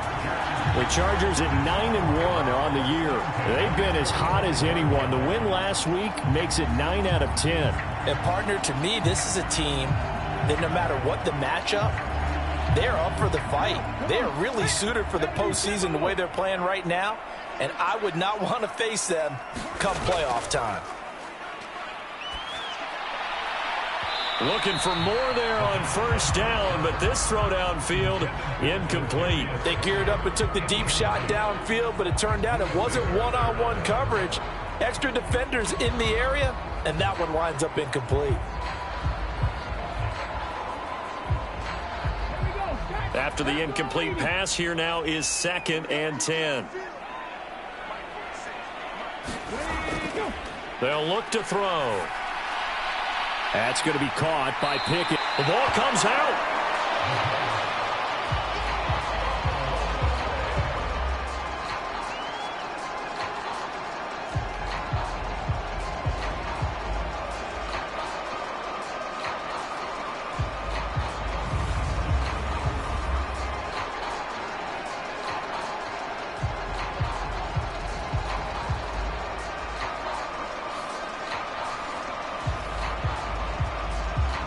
Play number 9 set to come here on the drive on 3rd and 2.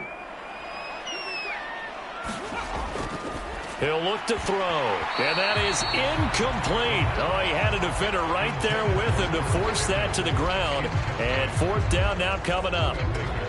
As his old brain remembers, when I see 5 wide receivers on the field as a defender, I know the ball's coming out hot. They expected it and got there and popped it free.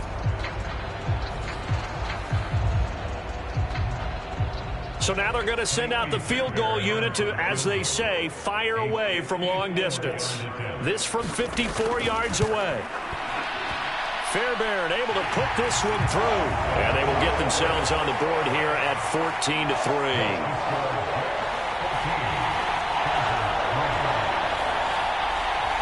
So that, Charles, a season long right there. And you know who's really excited about that? The special teams coordinator, because he's the one who has to tell the head coach in pregame, this is where we trust him from. This distance, he can hit it, and he repaid that trust by knocking that one right through. And he'll wind up getting a couple extra yards here for his trouble and bringing it out of the end zone as he's down at the 27. The Jets offensive unit ready to get going here. And, Charles, still a long way to go in the season. We know that. But as it stands, these are your top 2 seeds in the AFC. So I ask you, is this a potential AFC championship preview? Brandon, I need you to get me a fence and a saddle because I'm about to ride that bad boy because I think there's so many good teams in the AFC. Maybe we could look at like 3 games a weekend and say, this could be an AFC championship preview. Play action. It's Eason. And he will not make it back to the line of scrimmage as he's going to be taken down. Joey Bosa gets him for a loss of a yard, and it will bring up 3rd down. Now, you've been around me a long time now. You know on 2nd and inches, I love it when teams are aggressive and take a shot. But we just saw the downside to being that aggressive, didn't we? Now you've given up on a pretty likely first down if they had run the football, and they need to come up with something here on 3rd.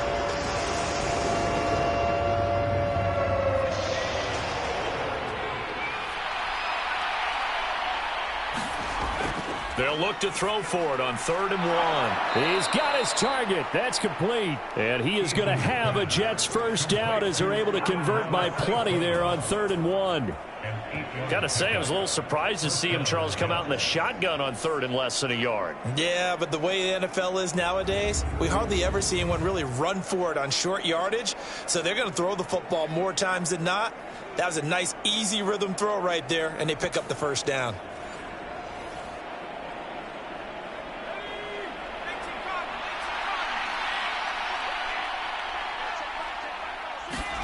On first down, Jacob Eason. He dumps this one off here to Hall. And he was able to shed 1 tackle but could not get away from there. From the 47 now, they'll work with a 2nd and 7. Back to throw. Eason. Now that'll be caught by St. Brown. 9 yards to pick up there, and it's a first down.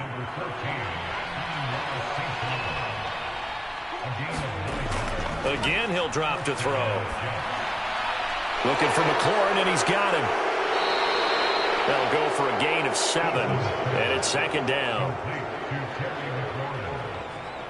One thing you're hoping for when you run drag routes, you're able to hit a receiver in stride, and he can pick up a lot of yardage after the catch.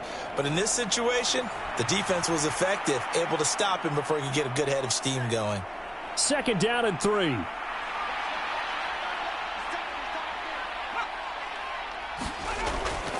On 2nd down, a run with Hall.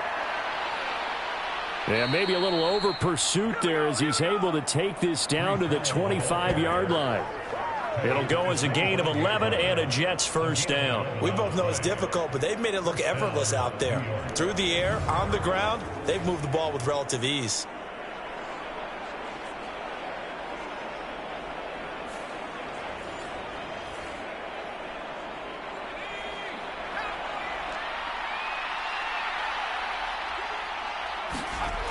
Eason going to throw it out of the shotgun.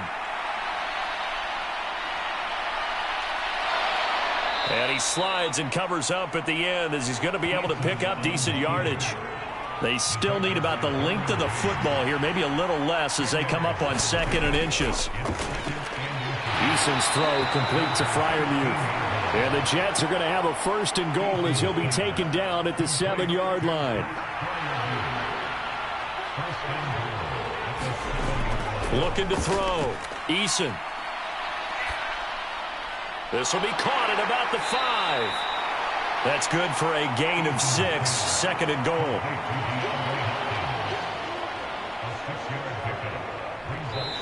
We've got a 14-3 ball game with 2 minutes left in the opening half. Another shot from the 1 on 2nd and goal.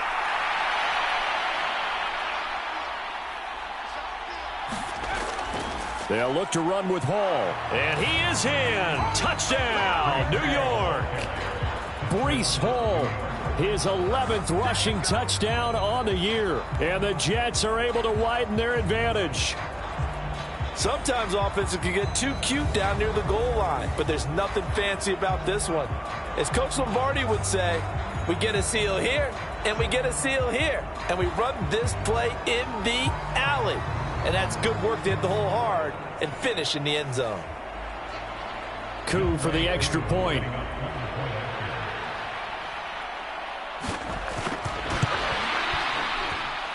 And it's 21-3. A pretty long drive that time. 11 plays all told. And it was capped off by a Breece Hall touchdown run.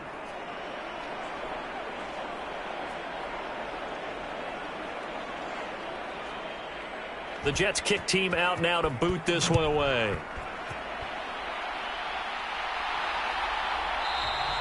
And Patterson not going to return this. It'll come out to the 25.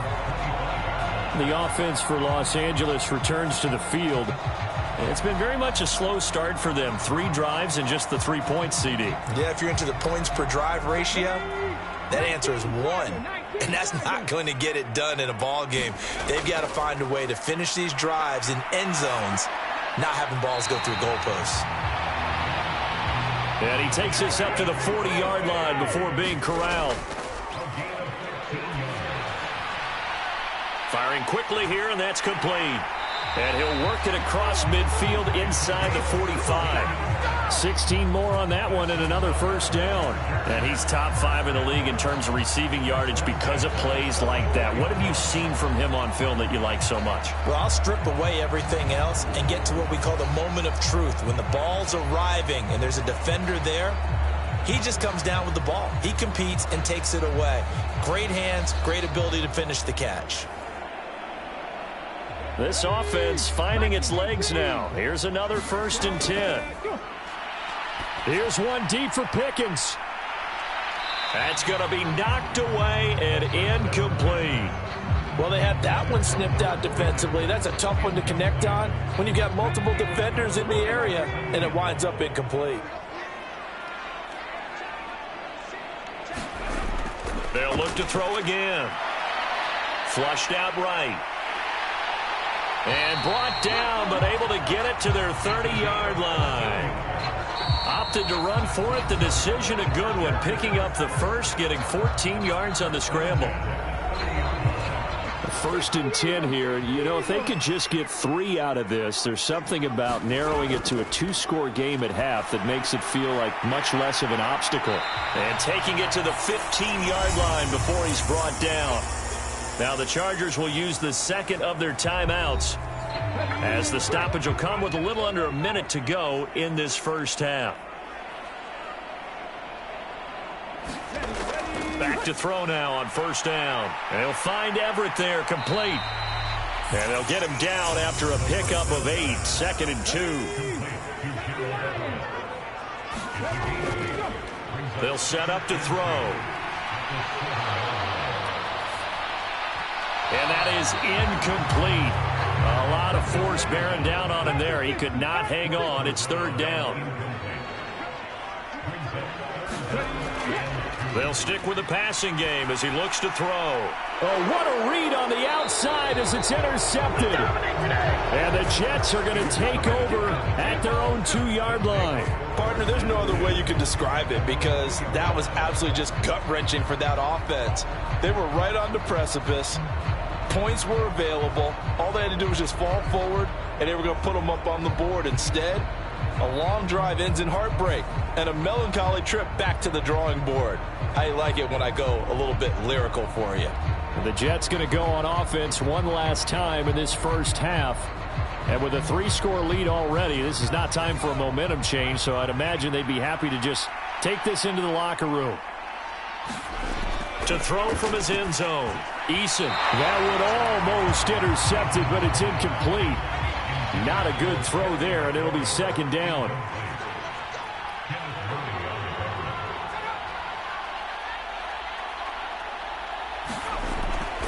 Straight ahead is Hall.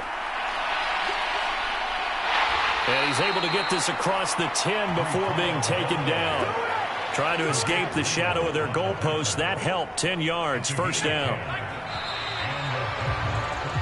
So we reach halftime in what's been a fairly one-sided game so far. As we send you cross-country to Orlando, Jonathan Coachman is there and has our EA Sports Halftime Report. Okay, Brandon, thanks very much. Welcome in, everyone, to our EA Sports Halftime Report. Let's get you caught up on what's going on around the NFL. We'll get started up at Cleveland Browns Stadium in Cleveland, where it was definitely a game with some intrigue, as you can see by the scoreline. Mac Jones, strong in the victory, as his guys managed to cobble together their third win in an otherwise dismal campaign. From there, we head down to Tennessee to check on the Titans at home in Nashville. And they fall in that one to the visiting Indianapolis Colts. Tua Tagovailoa leading the way in the victory with 3 touchdown passes. And lastly, we'll all be tuned in on Monday night for what should be a great one between the Las Vegas Raiders and the Baltimore Ravens.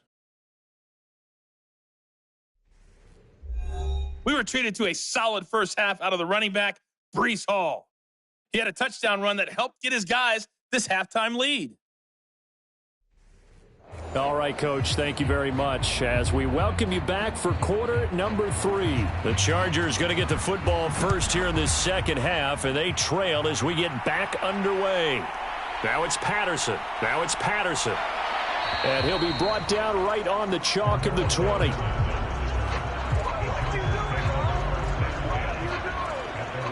Out comes the Chargers as they'll go on offense now to start this third quarter. Well, they look up at the scoreboard facing that deficit. A 3-score game, Charles, but look, there's plenty of time to go here. The old football cliche that comes to my mind is you can't get it all back at once. They probably need something, though, out of this drive, at least 3 points. Are you trying to say that there's no 3-score drive on that play sheet for any of those coordinators? They just don't have it, right? You're trying to get it all back. You know you can't get it back in one drive, but maybe cut into it a little bit as you just suggested.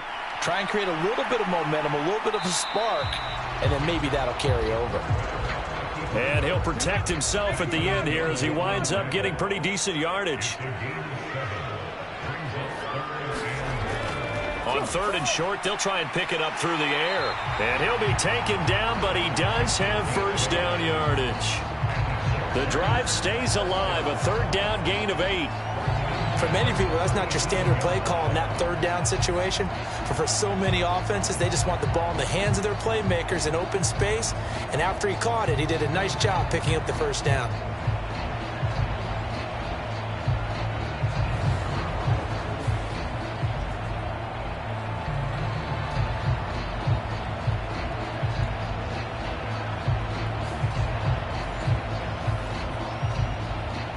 Line of scrimmage, the 37 on 1st and 10. Now a handoff up the middle. It's Porter, and he'll fight forward on the straight-ahead running for just a couple of yards, 2nd down. He'll look to throw, and he'll complete this one to Patterson. And he'll be taken down at the 46-yard line. This offense in desperate need of a conversion as they come up on 3rd down. Now back to throw. Hard throw, incomplete. The passing windows are just not there, and that's just another example of how great this defense has been all game long. And that's exactly what a top 10 defense can do. They can really change the game tempo and frustrate you as you try to execute offensively. And on 4th down, on is the punt team sending this one away.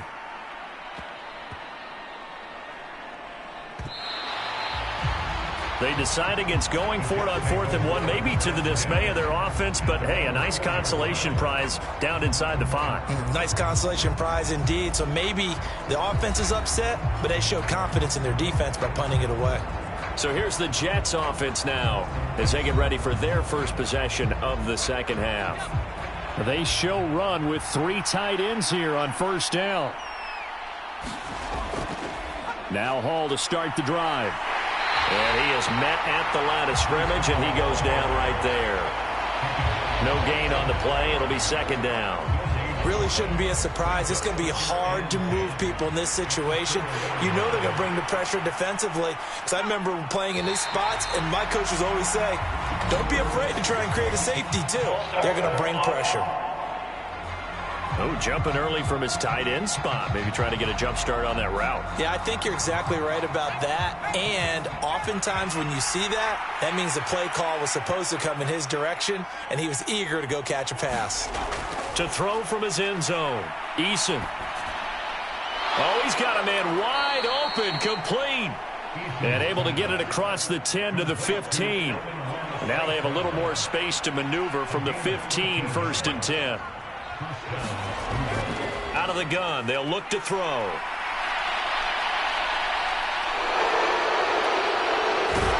And he takes us beyond the 35 before going out of bounds. Able to find a lot of empty space there, picking up the first down at a 21-yard gain. I am willing to bet that he got a monster grin on his face when he saw what was happening. Man-covers were so committed to denying a big throw that it pulled attention away from him, and he had an easy lane to hit, and hit it he did.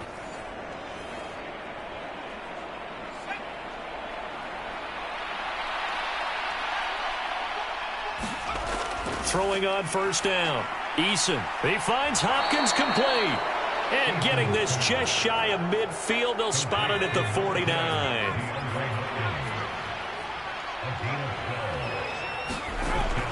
On first down, Eason. And oh, he coughed it up. Oh, and one of the linebackers has got it. And they will set up shop at their own 46-yard line. A little careless with the football, and he also had a fumble loss last week, didn't he? He certainly did, and when I'm watching him play, the one thing that comes to mind is always remember, traffic, turbulence, people around you, two hands. Get two hands on the ball. Grip it tight. I know it looks cool to have it in one hand, but put it away, tuck it away, because you've got to take care of the ball.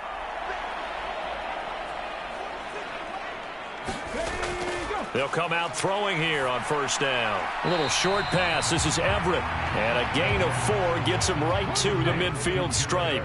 2nd down and 6 now. Patterson, he'll try it up the middle. And he is going to be stopped cold behind the line of scrimmage.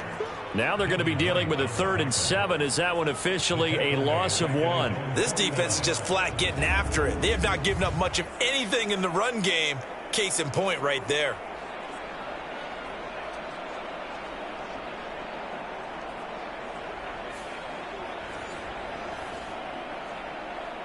This offense in desperate need of a conversion as they come up on 3rd down.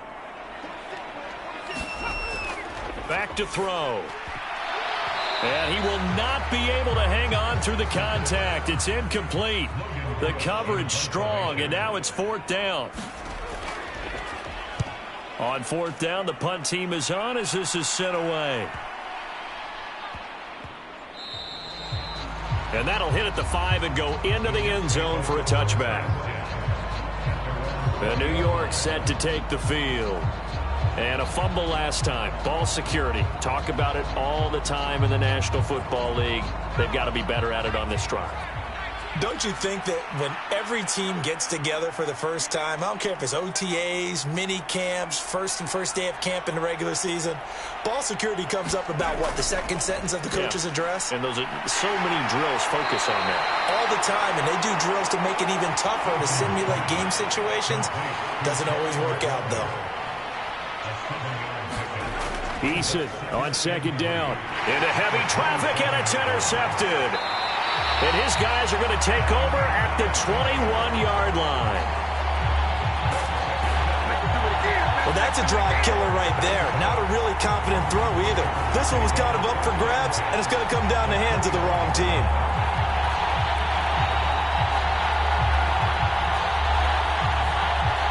The Chargers getting set to go. And they'll start with great field position, trying to get back into this one. It's 1st and 10 here.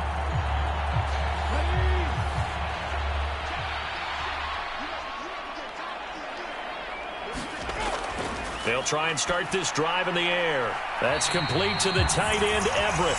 And he's tackled a yard short of the marker. Good gain of 9 on 1st down. 2nd and 1. Eluding the pressure right. And he will slide to a stop. He does have the 1st down.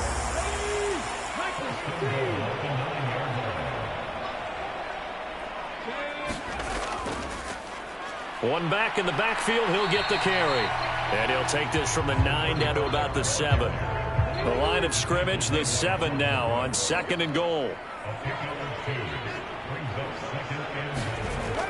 Straight ahead, Patterson. And he'll be stopped just outside the 5 at the 6. They've been denied touchdowns in the red zone twice already. Here comes 3rd and goal. They'll set up a throw. And he's going to have to eat this one as down he goes. Jermaine Johnson credited with that sack. 3rd and goal, they decided to throw for it, but how about the play defensively? Couldn't find anyone open, left him nowhere to go with the football, had to absorb the sack.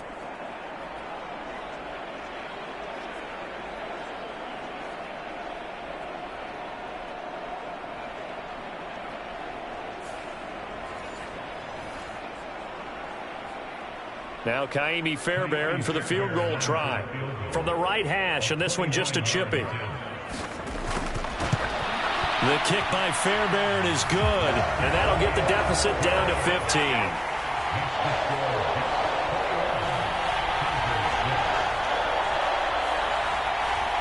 So they got the turnover, started with great field position, but in the end, the defense able to hold firm, and they only get 3 out of it.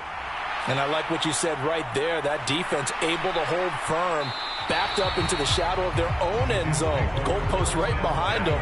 They had to make sure they didn't give up the 6. And, boy, they came through in a big way. To them, even though they gave up 3, that's a win for their side. The New York set to take the field.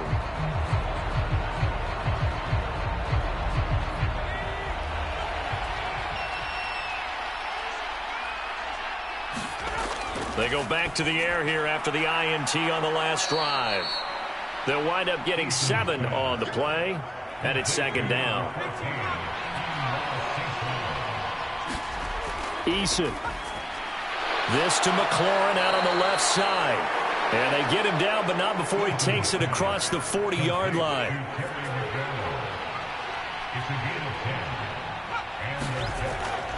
Here's a give to Hall. And nothing much materializing there on the first down run. He'll get a couple, and that's it. This is 2nd and 8. Now Eason. And the catch made by Hopkins. They follow up the gain of 2 with a gain of 1 that time.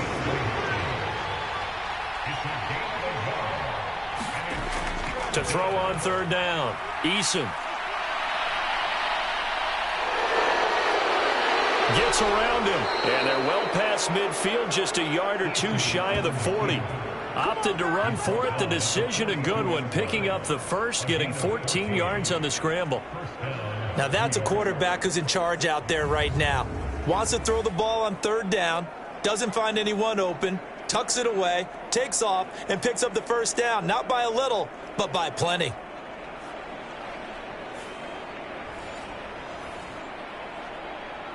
So from Charger territory now, here's a 1st and 10 at the 42-yard line. Out of the gun, they run it with Hall. And he can only manage to get a couple. 2nd and 8 coming up. 1 quarter remains here on a Sunday night. We'll return with more after this. You're watching the NFL on EA Sports. Back now at SoFi Stadium in Inglewood. Here's a 2nd and 8. It's Jet football as they've got the lead here, and we get set to begin quarter number 4. From the gun is Eason. That's complete to his receiver, McLaurin. And he's brought to the ground with another first down at the Chargers' 27-yard line. The Jet passing game in rhythm. They've got another first. So signs of life in what's been a dormant offense in this second half. Here's 1st and 10. They'll give to Hall. And he'll lose yardage here, going down back at the 28. He'll lose a yard there, and it's 2nd and 11. Oftentimes when you see a running back get bunched up in the backfield, it's usually because the defensive tackle is eating up blockers for others to make the play. Not in this case.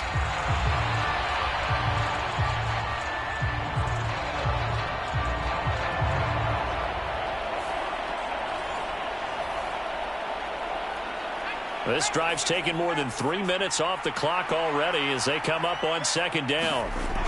Eason sets to throw it. Hopkins on the grab over the middle. That's good. The completion there for 7 yards. And it's 3rd and 4 now. Throwing is Eason.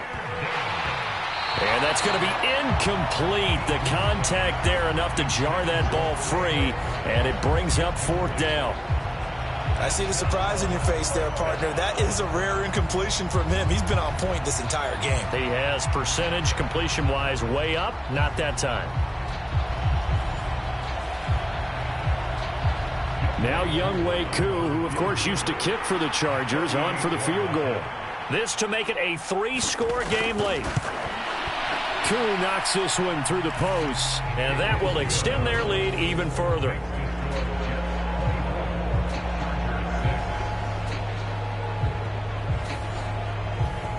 So that almost certainly the final piece to this puzzle, a 3-score lead. I don't think there's any coming back from there. Well, you know, normally I'd get on you for giving up on the game right here, but I do think you're right in this case. This late in the game, 2 scores is tough enough. 3, I'm with you. That seems out of the question. L.A. set to take over again on offense.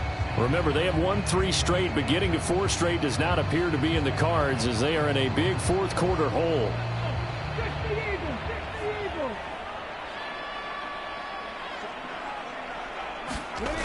They'll come out throwing here to start the drive. He finds Pickens over the middle. Still a few inches short of a 1st down as they come up now on 2nd down. They'll drop to throw. And he's going to lose a yard or 2, taken down behind the line. It's a loss of a yard, so they'll wind up crediting him with a sack, and it brings up 3rd down. Guys with his talent in the pocket aren't supposed to be getting hit like this, and you know an intense conversation with the offensive line is going to occur after this one. Might not be from him, but the offensive line coach will have plenty to say about this game.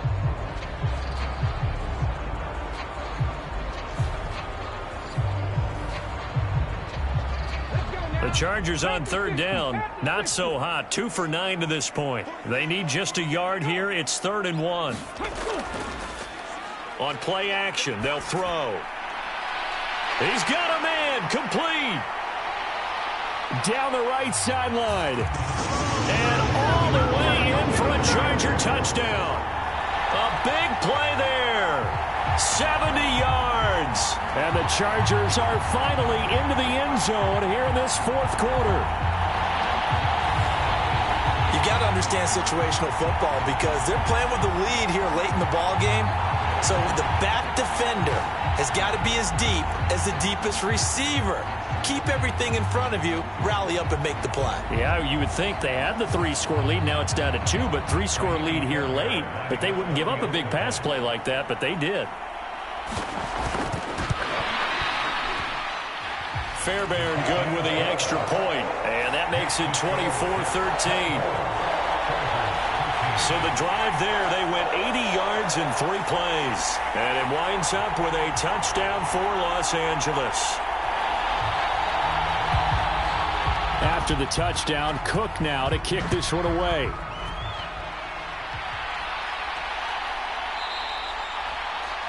And there will not be a return here. It's a touchback, and it'll come out to the 25-yard line. And New York set to take the field. They've been pretty anemic on this side of the football in the second half, just 3 points, and you just saw the touchdown go the other way. So it's a 2-score game. We're not done here yet. I think everyone's on the edge of their seats now because they're anticipating what's coming, and I sense that everyone in the stadium knows they need to keep it on the ground. So if you're going to do that, hope the quarterback is stretched a little bit. Some bootlegs, right? Some fakes inside, getting out to the perimeter. Those might be open for him. A handoff for Hall. And he's able to take this one up to the 35-yard line. They got 5 through the air last play, now 5 on the ground. 1st and 10.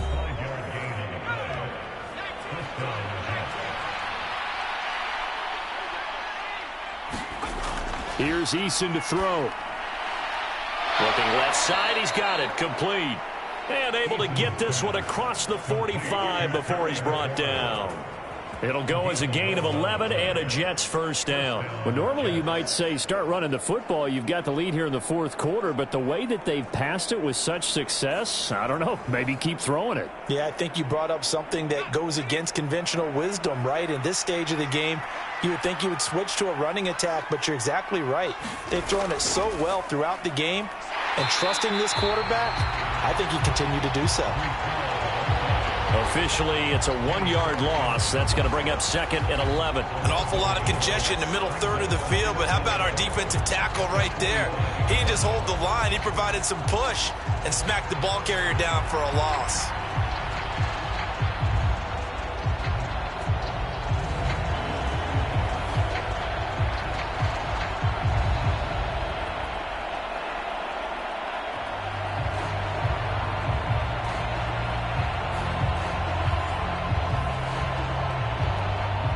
Looking at a second and 11 now after the loss.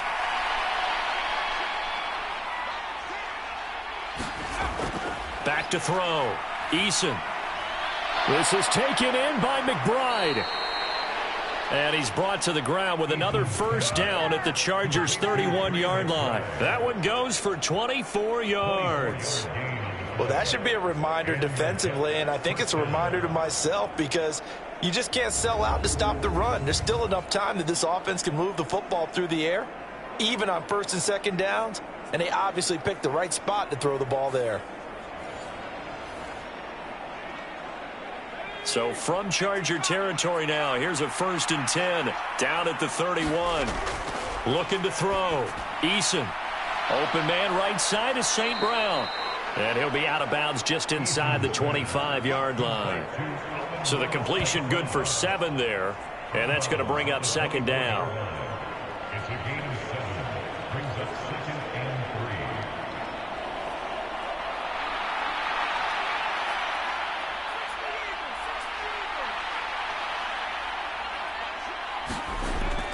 Back to the ground with Hall. And he'll be brought down at the 21, just shy of the 20 in the red zone.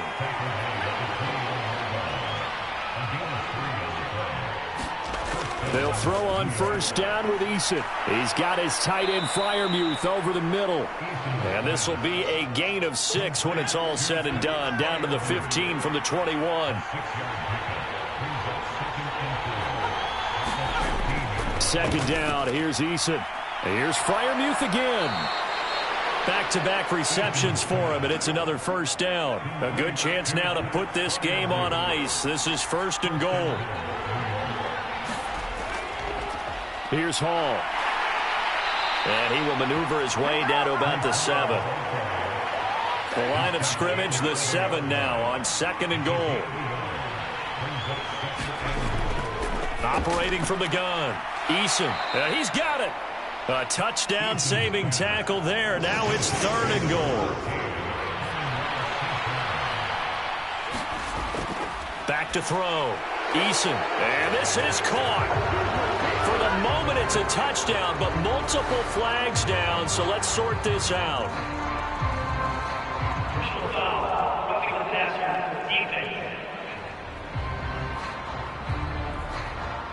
So obviously they will decline the penalty there, and the result is 6 points.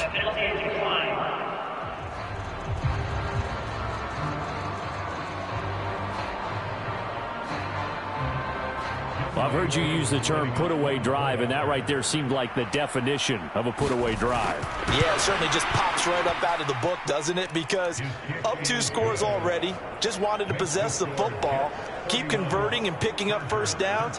And if the drive ends in 3 points, that's terrific. If it ends in a touchdown, fantastic. The Jets kick team out now to boot this one away. Cordero Patterson to return it, bringing it out of the end zone. And they'll get him down right at the 25-yard line, so the same result, and he opted for the touchback. And the LA offense ready for this next possession. Well, we said it at halftime that they would need a nearly perfect second half to erase that deficit that they were facing, CD, but unfortunately, the second half has pretty much been a carbon copy of the first. Yeah, that early lead was almost insurmountable the way their opponent was playing. And, partner, they do have some good news, though. This one is getting close to being over, and they can try and hit the reset button starting tomorrow. Yeah, this will leave them a yard short. Nice pickup of 9 yards on first down. They'll look to throw here. Another completion right back to Patterson. And he'll bring it up here to right at the 40-yard line. 7 yards there and a first down. Another catch for him there on this drive, Brandon. And it looks like they're going to utilize him out of the backfield any way they can. And that time they pick up a first down. So now on defense, do you assign a man to him and try and cover him before he gets going? Oh, he tries to force it in, and it's intercepted. Sauce Gardner picks it off. And a super return as he gets us all the way down inside the 25-yard line. If they had designs of kind of wiggling their way back into this one, that hurts their chances right there. They had to put it mildly. We look at the lead, look at the deficit, trying to make a play downfield. Everyone seeking to be somewhat the hero. Didn't turn out that way at all, and you're exactly right. It's going to take a lot for them to have a chance to win this one now. Now the Jets offense, they get ready to head back onto the field. And after the interception, they are sitting in an even better spot with the ball and a comfortable fourth-quarter lead. And he's going to lose yardage and be backed up to the 25. 2 yards the loss, 2nd and 12. Hey, a lot of points have been scored in this game against them, but tally that one on the side of the defense. Do you think maybe, possibly, it can be a little bit of a changer for them? Maybe not a game changer, but a little bit of a momentum one that maybe they can string together some pretty good plays and slow them down. 2 minutes left to play in this football game here on EA Sports. So it's Jets football as we get you reset here. And you'd have to figure they're just looking to burn these final 2 minutes away and get out of here with a victory. Ball again on 2nd down. 2 yards the loss there. Now 3rd and 14. Part of the thinking when you bring in extra tight ends, you're hoping that each of your guys gets those one-on-one blocks and creates a crease for your runner. You know what the converse is, though? You've got to win those one-on-one blocks. And when you don't, that's the result you end up with.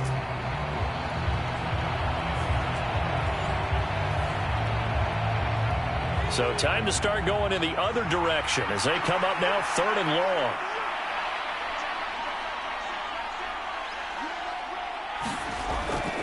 Hall again. And he went backwards. He'll be down at the 30. Not at all what they envisioned on 3rd down. 3 yards in the wrong direction. An interesting and intriguing decision there defensively because they kept extra DBs on the field despite seeing the multiple tight end look that came out for the offense. I thought they were going to switch out of it. I didn't know if they felt they didn't have time or what the case was. Well, in any event, the extra speed allowed for great penetration as they stuffed that one behind the line of scrimmage. Field goal coming from Younghoe Koo. He made his first, this from 47 yards out.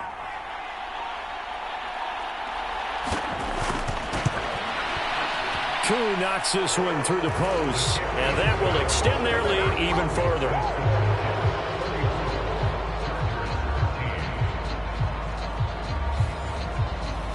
Well, ultimately not really sure that they're going to need those 3 points, but they'll take the 3 and they pad that lead. Yeah, this one's already wrapped up, but you and I both know if you're an offensive coordinator, you never let up on the gas unless the head coach tells you to do so.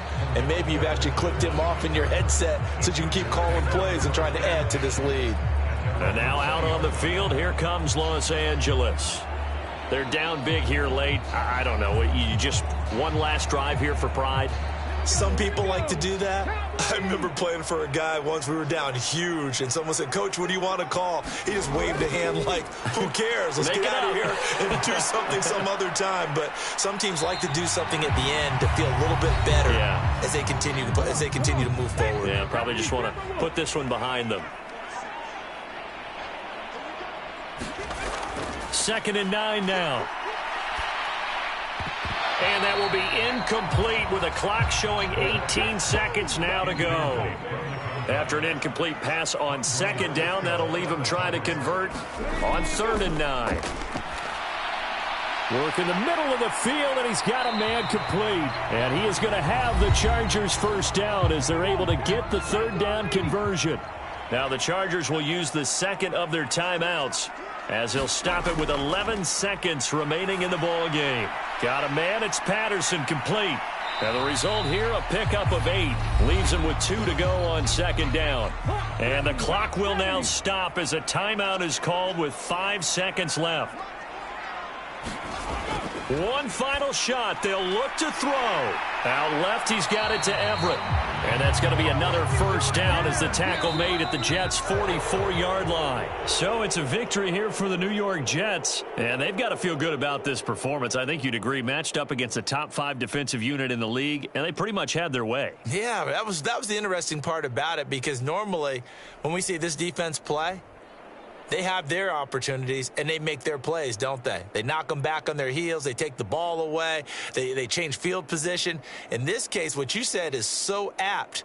They had their way with them, took it to them, and knocked them back on their heels and surprised the heck out of them. So for the Jets, they continue to keep pace for that first-round bye as they move to 11-1. I'm Brandon Gaudin. Certainly have to thank Charles Davis, my broadcast partner, and our entire crew. We'll catch you next time right here. It's the NFL on EA Sports.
Today, from Lambeau Field in Green Bay, Wisconsin,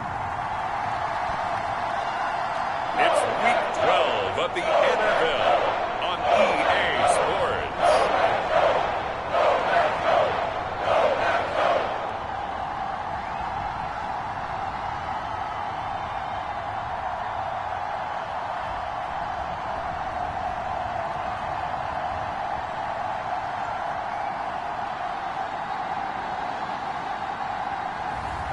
It's the Green Bay Packers taking on the Cincinnati Bengals.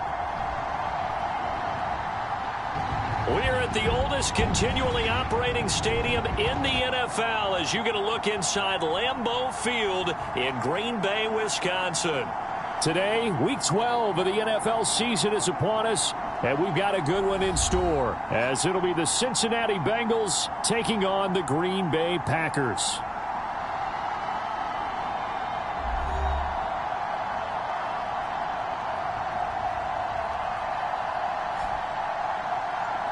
With Charles Davis, as always, I'm Brandon Gaudin. And Charles, you talk about storylines in this one. I think it begins and ends with our two.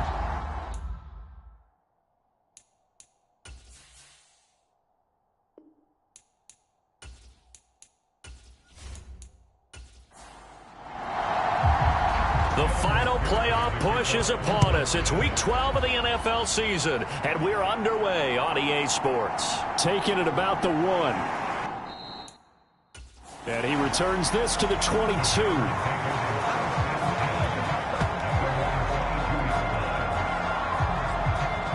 So here comes the Packers offense now onto the field. And at quarterback from the University of Oregon, it's Justin Herbert. And last week's loss came despite a clean game on his end, throwing the ball with 2 touchdowns and 0 interceptions. His job this week is simple. Do it again. Continue to avoid turnovers and hope that what sunk them last week resolves itself this time around.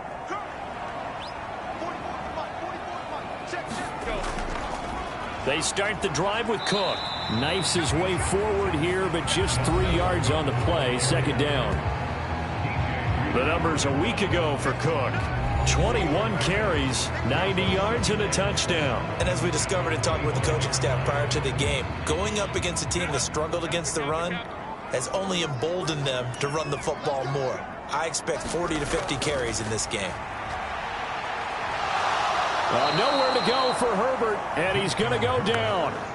Max Crosby, make that now 8 sacks for him on the season. Well, last game he had 2 sacks. Got another one here, picked up right where he left off. Brandon, he spent the entire offseason working on new moves, new techniques, trying to add to his arsenal of pass rush moves.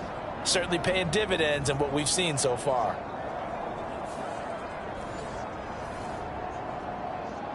And this opening drive not going to plan. This is now 3rd and 13. Back to throw here, Herbert. And this pass broken up. Excellent coverage there on 3rd down, as that was not an easy one to hold on to. Brandon, we saw these defenders flying to the football in their win last week, and nothing has changed. They're still moving around quickly and forcing incompletions.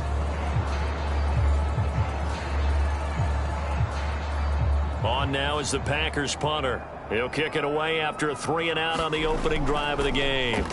He punted 3 times in the loss last week as he sends this one away. Returnable here from the 38. A good head-down running on the return gets about 15 yards. And the Bengals will take over in terrific field position. So now you've got their offense coming out for the first time with great initial field position. And they are led out there by their mobile quarterback. I like this guy. And the reason I do, he tends to stay on an even keel. Doesn't let too much ruffle him. He will manage the game the way it needs to be managed, take what the defense gives him, and then he can strike at times. Had a touchdown pass. Yes, he had an interception last week, but he found a way for his team to win.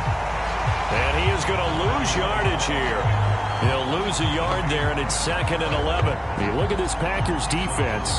They find themselves just a couple of spots outside of the top 10 defending the pass, number 12 in the league. I think if you talk to their head coach, you'll get a nice answer about how much he likes his team and what they're doing. But at the end of it, he would admit there's definitely room to improve. A loss of a yard there to start out. That leads to a 2nd and 11. He'll drop to throw. Open man is Chase, complete. And they go backwards here, losing yardage back at the 48-yard line. It'll be a loss of 2, maybe 3 on the play, and that'll force upon him a 3rd and 14. It looked like the defense, they were ready for that one. Really left him almost no room to work after catching the ball. He could throw every move in the book at him. They were there, and they tackled him for a loss. So here's a 3rd and 14. They'll look to throw. Only able to get back a yard for his efforts, and that leads us to 4th down.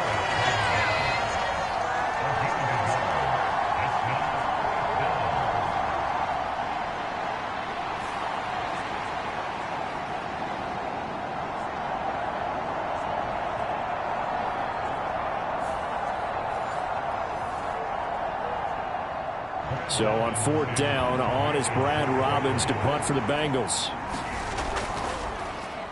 They only punted twice in the win last week as he gets this one away. And he couldn't get it to check up. That kicks all the way into the end zone for a touchback. The Packers offense here coming back out for their second drive. These guys definitely hoping for a better showing than their last appearance. They couldn't really even move the football much beyond the shadows of their own goalpost, Charles. We'll see if they can get a better, more sustained drive going here. Yeah, and every team that we ever talk to says the exact same thing. When you start a drive from that deep. There goes Sterling Shepard. And he goes out of bounds just shy of the 45. Call that a very strong gain of 24.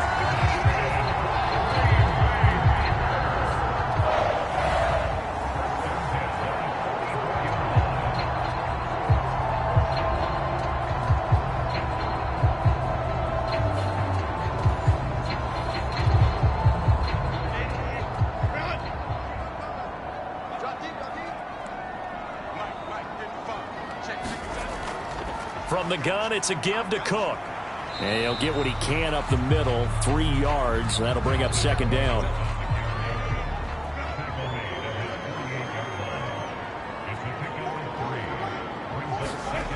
Here's Herbert. Over the middle, and it's incomplete. They head to the line facing a 3rd and 7 following the incompletion on 2nd down.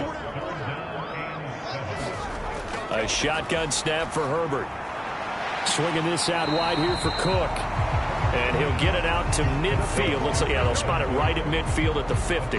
That's going to bring up 4th down. Only a gain of 2 there. How about that strategy there, Brandon? 3rd down. They just said, we've got faith in our tacklers. We'll give you the short stuff, and just decided to protect the sticks. So every time I hear fans telling me tackling's not a part of the game anymore, plays like that, I can clip and save and show them you have to tackle well if you want to be a good defense. On now is the Packers punter. He'll boot it away from about his 35. And he gets it away, a directional kick going toward the sideline. And this punt will go out of bounds. I think it'll be inside the 25, and it will. Right at the 24-yard line is where they'll spot it. Cincinnati coming back onto the field here for their 2nd drive. And the last drive, the first drive for them, not very good. 3 and out. What do they go to here? Well, you don't look down at your play sheet and say, this is what the problem is. Yeah, let's find out who my playmakers are. Get the ball in their hands, and maybe the offense will move a little bit better. Sometimes it's more important to get it to the right people rather than dialing up the right number. Exactly. Or the right play, yeah. That too. The end result, 21 yards. That was a fun one to watch right there. A nice in-breaking route and plenty of room in the middle of the field. And he was able to get behind the linebackers and grab the completion for a really good pickup.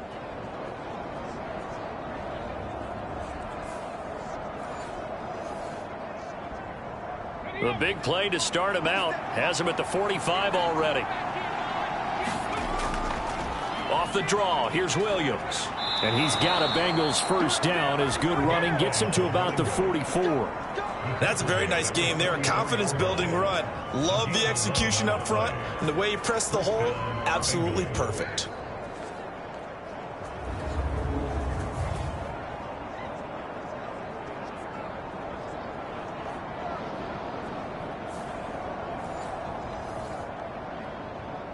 So into Packer territory now. Here's 1st and 10 at the 44-yard line.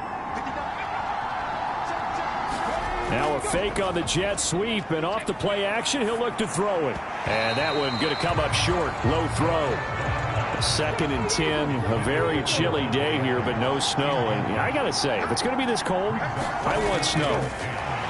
You should see. And he's going to be sacked. They sack him back right at the midfield stripe. Marlon Davidson breaking through to get him to the ground. It's a loss of 7. They've gobbled up over 30 yards of turf so far, but a sack knocks them backwards. And that interrupts the momentum they were building. Good opportunity for the defense to escape this drive before they get to the end zone.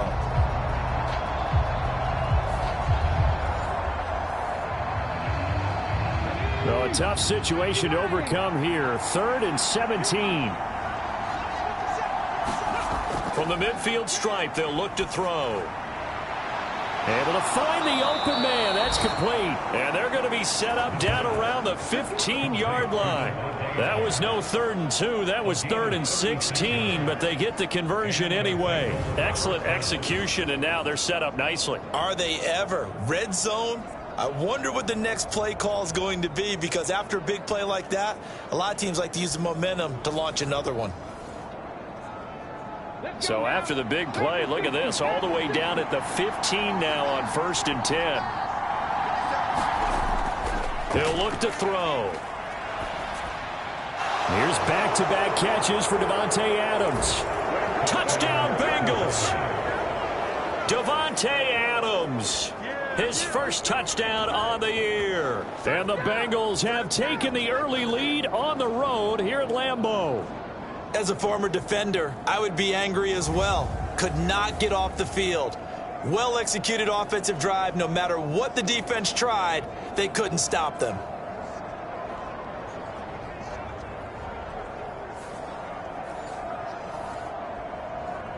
Evan McPherson now for the PAT.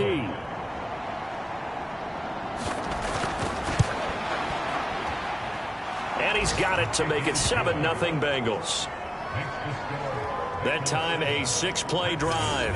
And Davante Adams able to finish things with a touchdown reception. After the touchdown, McPherson on to kick this one away. And he'll go down as this drive will start at the 25-yard line. Green Bay's offense ready to go again. They've had it twice. They've punted twice. Not the start they were hoping for. Not at all, and let's face it, every facility we visit, everyone talks about converting on 3rd down, how big that is. In this situation, they've had to punt it away twice, so they're furiously going over things on the sidelines. What do we need to do to pick up a 1st down and change our momentum? And they nearly get this all the way to midfield. Mark him down at the 49. The catch and run good for 24 yards. Of course, the catch was nice, but how about what happened after? Able to stay on his feet and gain all that additional yardage. So many of these slot guys, I think, have running back in their background.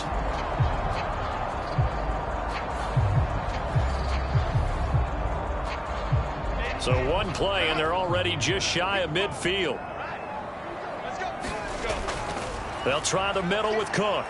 And this will be stopped at the 44. That one good for 7 yards. From the 44-yard line, here's 2nd down and 3. They run it again with Cook. They juked him, and he's going to get stopped up quickly. Give him a yard down to the 43. So 3rd and 2. This quite possibly 4-down territory, though, if they're stopped. Herbert now. Now this aired out deep for Reed. He rifles one, and that's going to be intercepted. Chidobe Awuzie with a pick. And the Bengals are going to have it here at their own 9-yard line. Well, I tell you, Brandon, this ball's intercepted, but it is 3rd down. So the silver lining is that since this is so far down the field and there wasn't a big run back associated with it, really this kind of works like a punt. It's not an altogether bad result. The Bengal offense now gets set to head back out onto the field. They got the ball now following a big play, keeping the other guys out of the end zone. Now they'll start deep in their own territory, 1st and 10. They'll look to throw here on 1st down. Throw left side complete to Chase. And able to get it across the 20 before they get to him. The numbers a week ago for Chase. 6 catches, 56 yards, and a touchdown. Better tighten up the coverage if you expect to slow this guy down, because if he gets going, he'll eat you up. Back to throw now on 1st down. Breaks a tackle. A second nice move. And up to the 35 before they're able to knock him down. Good coverage downfield led to him taking off, picking up the 1st down on a 13-yard run.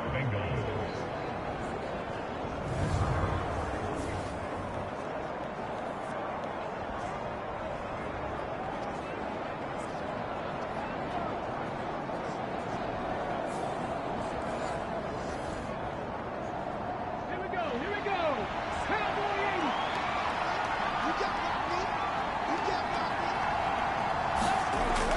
Looking to throw. Over the middle, that's caught by Chase. And he'll be taken down, but not before he works it past the 50. Another nice gain, 16 yards there and a first down again. Well, it certainly doesn't matter if it's been through the air like on this play or on the ground. I don't know what's going on with this defense. In a sense, they've been AWOL on this drive so far. 3 plays, 3 first downs given up. They've got to find the answers, and they've got to find them quick. So into Packer territory now. Here's 1st and 10 at the 49-yard line. Now a give up the middle to Williams. This will be stopped about 2 yards shy of the marker. 8-yard gain, 2nd and 2. Well, you often say that sort of opens the playbook now, 2nd and short. What do you think, early shot here? I like where you're going. Obviously, we've been together for a while because you know me. I want to take that shot early and loosen things up. And here he'll be brought down a little shy of the 35 at the 36. So from the 36 now, 1st and 10. From the gun, it's a run for Williams. Nothing doing. Barely able to muster a yard to hit the 35. Final 30 seconds of this first quarter, and it's been a quarter dominated by the guys with the football. Now they'll switch it up here and look to throw. Oh, it's intercepted. A drive killer there. Levi Wallace with a pick. And into the end zone. It's a pick 6 and a Packer touchdown. Well, it turns out it's not their offense who gets him on the board first, CD. It's the defense coming through right there with a pick 6. And I know from experience throughout the week, when you go against the offense, you're challenging them all the time. You're letting them know, hey, don't worry about scoring this week. We'll take care of it. We'll get a few pick 6s and score ourselves. You're just kidding? But how about what he just did right there? Laid it out for the rest of the game. We scored. Hey, offense, can you keep up with us? No going for 2. They'll kick the point after. It's up and good. So these teams match touchdowns here in the first quarter, and we're tied 7-7. A heck of a play there defensively, getting the interception, navigating his way into the end zone for the touchdown. So all even at 7 now as they kick it away.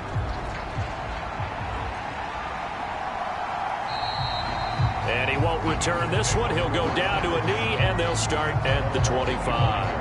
And the Bengals offense getting set and ready to go again here. Now remember, they were just out here a moment ago through the pick 6, so we'll see if they can take better care of the football this go-around. And sometimes, partner, I think it's almost better that you just throw the pick 6 and you come right back out on the field. You're not over on the sidelines dwelling for it for very long. You're not hearing everyone say, oh, hey, you'll get them next time. Hey, don't worry about it. All that stuff just goes right out the window. You're right back out on the field with a chance to atone. 7-7, our score after 1. Start of the second quarter, and it's the Bengals in control of the football. They'll operate from the 32-yard line here, 2nd and 3, as they've got it as we resume action. They'll throw here, hauled in, and he's going to be out up around the 45-yard line. Catch number 4 for him on the afternoon, and it'll give him a first down. So what do you do if you've got a defense in cover 3 trying to keep everything in front of them? The answer seems obvious. Just work those routes in front of them. This is going to be a hitch route, but he's operating in plenty of space, and he makes the catch here for a first down. They'll look to throw now on first down. That's taken in by Higgins. And this will be good for a pickup of 9 to the 46. 2nd down and a little more than a yard here. They'll set up to throw. That's caught by the big tight end, T.J. Hockenson. And this is going to result in another first down as the tackle's made at the Packers' 36.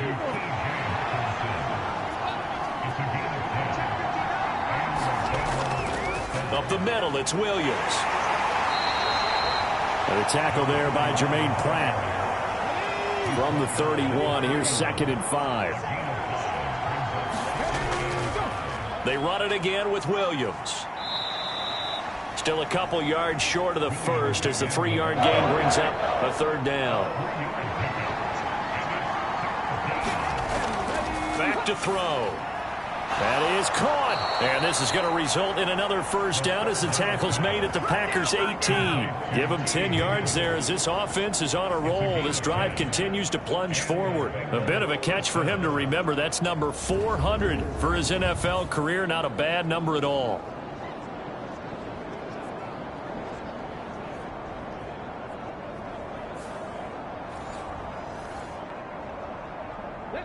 So from inside the 20, here's 1st and 10 at the 18. Back to throw here. And that'll be incomplete. Here's 2nd and 10. They go back to the ground with Williams. And he'll get this one down to about the 17. Now, Bengals on 3rd down. They've been okay, 2 for 3 thus far. This is 3rd and 9. They'll set up a throw. Catch is made by Hockenson, the tight end. And he'll only get this to the 14 as he'll come up well short of the first down. It'll go as a gain of 4. And it'll be 4th down. He wasn't the primary target, but I think it was almost like a check down situation, wasn't it? Yeah, hoping he can break some tackles, a big tight end, but he couldn't do it. Yeah, get it to that big frame and hope he can scatter some bodies, unable to get it done. So on 4th down, on is Evan McPherson and the Bengal field goal unit. From the left hash, a 31-yard attempt. McPherson's kick is good. And they take the lead here now at 10-7.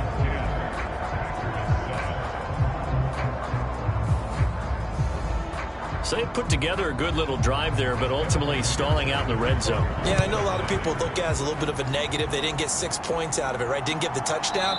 But that's actually okay. They got 3 points, able to give their defense a little bit of rest, let them settle down over there. So all in all, to me, that's a good drive. The Green Bay offense ready to take over. And we'll see if they can bounce back from that last drive, in particular, if they can bounce back at the quarterback position, Charles, after throwing their first interception of the ballgame. Yeah, and some guys, you know they're going to want to try and get a big play right away and take control back. Others, they're going to look to hit a couple shorter passes, get a little momentum back that way. But for the defense, that goal's not changing a bit. They want another pick. You're exactly right about that. In fact, you got to watch them a little bit because in coverage, they may cut down their gaps a little bit, maybe their splits a little bit in order to try and get to the ball even faster. 2 yards to go, 2nd down.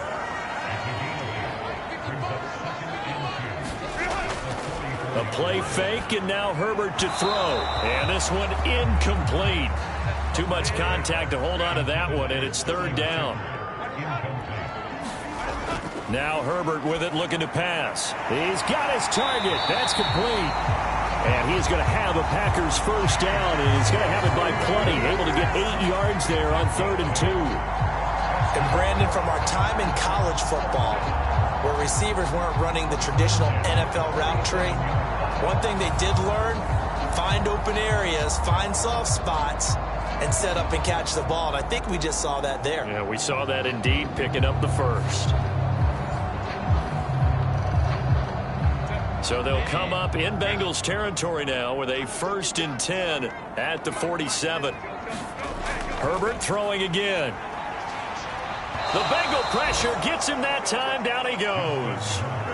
Max Crosby. That is now 2 sacks for him here in this first half. And they weren't in zone coverage. They were in man, and each man did his job. And that looked like vintage, old-school coverage, didn't it? Man coverage reminded me of an old Raiders team. They had a Hall of Famer at one corner and a Defensive Player of the Year at the other, and they just locked people down. So that complicates things a bit here. 18 yards to go now on 2nd down. Now it's Herbert. Open man, completes it to Claypool. And he's got another first down as the tackle's going to be made at the Bengals 36. 19 yards to pick up there. Move the chains.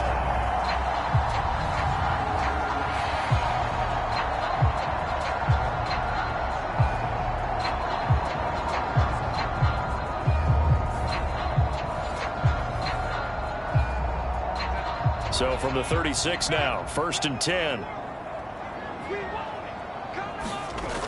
Justin Herbert looking to pass. Claypool with another catch. And they'll get this one to about the 20-yard line. Give him back-to-back catches now. That one for 16 and another first down. He's one of the bigger receivers in the game, CD, and his size that time certainly helped against double coverage. Yeah, you're still at a little bit of a disadvantage when you're going against multiple defenders when they're trying to double you and sometimes triple you. But you're exactly right. With his build, he could minimize that disadvantage, and he more than held his own and hauled that one in right there. Herbert operating from the red zone. And a dangerous throw there, incomplete. He threw that into coverage. It was nearly intercepted. On 2nd down, Cook. And he'll wind up losing yardage here back at the 21-yard line. It'll go as a loss of a yard, so now they deal with 3rd and 11. Partner, you mind if I take off this headset and put on a coaching headset?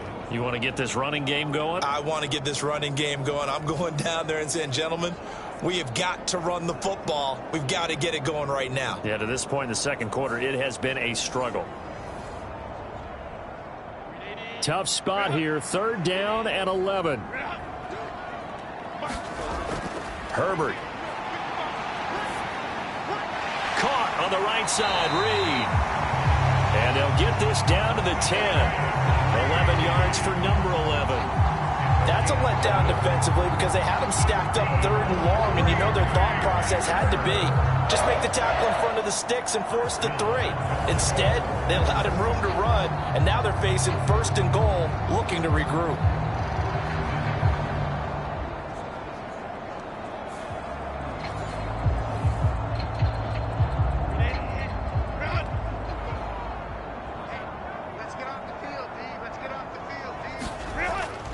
They'll run with Cook. It's a loss of a yard there, and it's 2nd down. I have a feeling they'll stay committed to running the football, especially on their early downs. They just haven't had a whole lot of success just yet.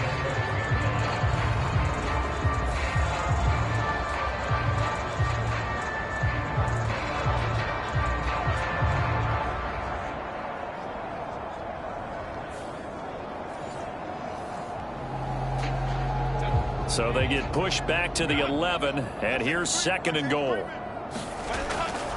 They try again with Cook. And he is going to be smothered in the backfield again as he ran into a wall there. Officially, it will go as a 1-yard loss, and that's going to lead to a 3rd down. When a draw works, it can be a thing of beauty. But when it doesn't, oh, it can be ugly. And in this case, loss of yardage ugly.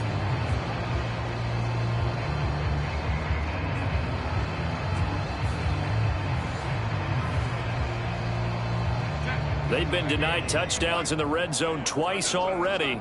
Here comes 3rd and goal. Here's Herbert. And this pass broken up. And the contact well timed there. And now 4th down. I like what they tried to do there. Tried to hit him with something quick, get the ball in his hands, and hope he could make some yards after the catch and pick up a 1st down. Weren't able to do so on that play. 4th down and no hesitation from Matt LaFleur as he sends out the field goal unit. From the right hash here, should be an easy one. And his kick is right there. It's good, and that will knot us up at 10.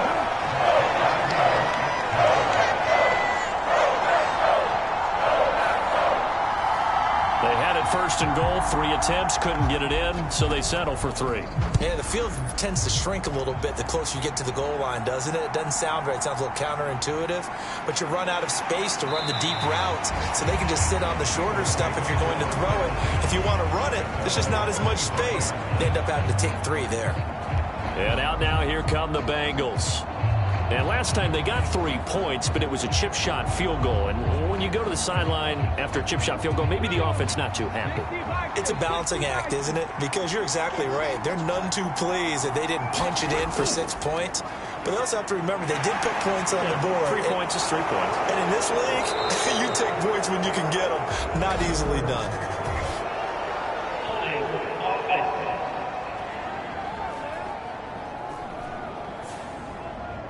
So following the hold, they're in a bit of a hole here with a 1st and 20. They're going to look to throw. Going underneath, he's got Hawkinson. Ball at the 24 and a 2nd and 11. Now back to throw. And the timing a bit off that time as that one falls to the ground. The offense on 3rd down, they've hit 2 for 4 thus far. This is 3rd and 11. Into a double team, and it's intercepted. And they are going to set up shop at the 40-yard line. A reminder, once we hit halftime, as we do all season, we'll send it down to Jonathan Coachman in Orlando. He'll have all the stats and scores from games in progress around the NFL. The best multitasker in the business, the coach. So 5 yards here, 5 on the play, and that'll make it 2nd down. And, Charles, you look at this defense, they were a very loose group coming into the week, knowing they kind of had the upper hand going into this one, taking on a team that hasn't won in a month and a half. And that works well for you if you establish your dominance early in the game against a team that's struggling. But if somehow they fashion some plays together early, knock them back on their heels, that looseness can be used against them. Then they're trying to scramble to make sure they get their game right. From the shotgun, here's Herbert. He's got a man open. It's Chase Claypool. And he's going to have a Packers 1st down as they're able to get the 3rd down conversion. Good strong throw and catch right there. And so far in this game, the alleys have been open for them to get completions, and they're taking advantage of it.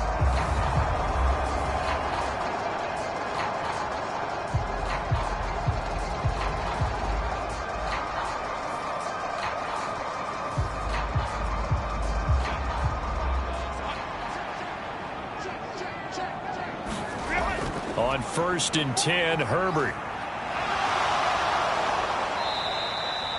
That's going to go as a loss of a full 8 yards. It sets them back for 2nd down.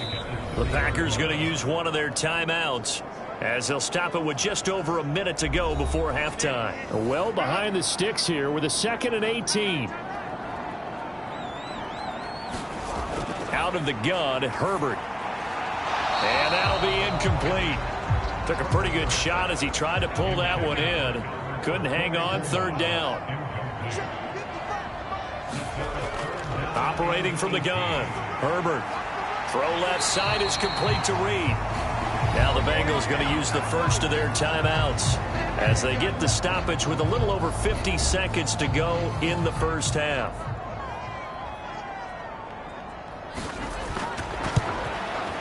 And his kick is good. And they will take the lead at 13-10.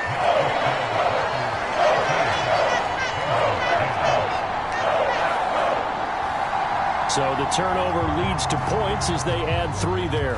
Yeah, what a sequence there, and a nice one for them. They forced the interception, put together a little drive, and then come away with 3 points. Nothing to it, partner. Just do it. And he'll take it up past the 25 to the 26-yard line. The Bengals going to take over late in this 1st half. A slim deficit here in a 1-possession game. Not much time left, obviously. We'll see if they can march this down the field, at least get 3 and take some momentum into the locker room.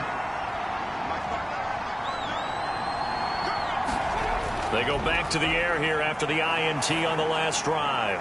Going underneath, he's got Hawkinson. And he's able to get this one up to his 30 before he's out of bounds. 2nd and 6.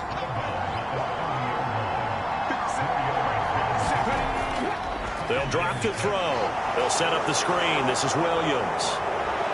And they get him down, but not before he takes it across the 40-yard line.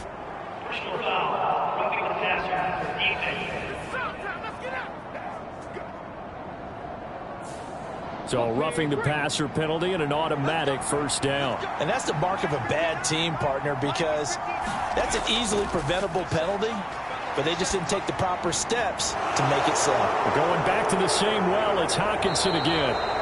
And they'll wind up getting this one all the way down inside the 20.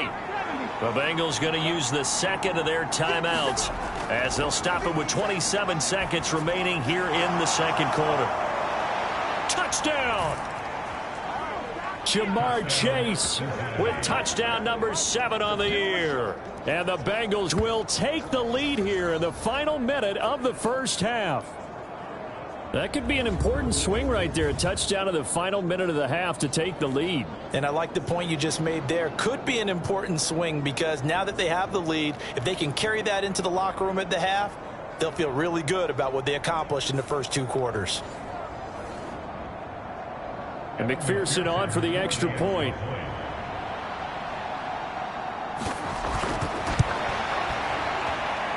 And that will make this a 4-point game.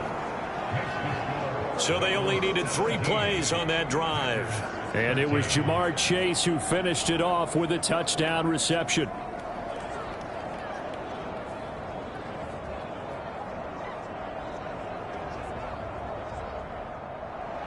After the touchdown, McPherson on to kick this one away.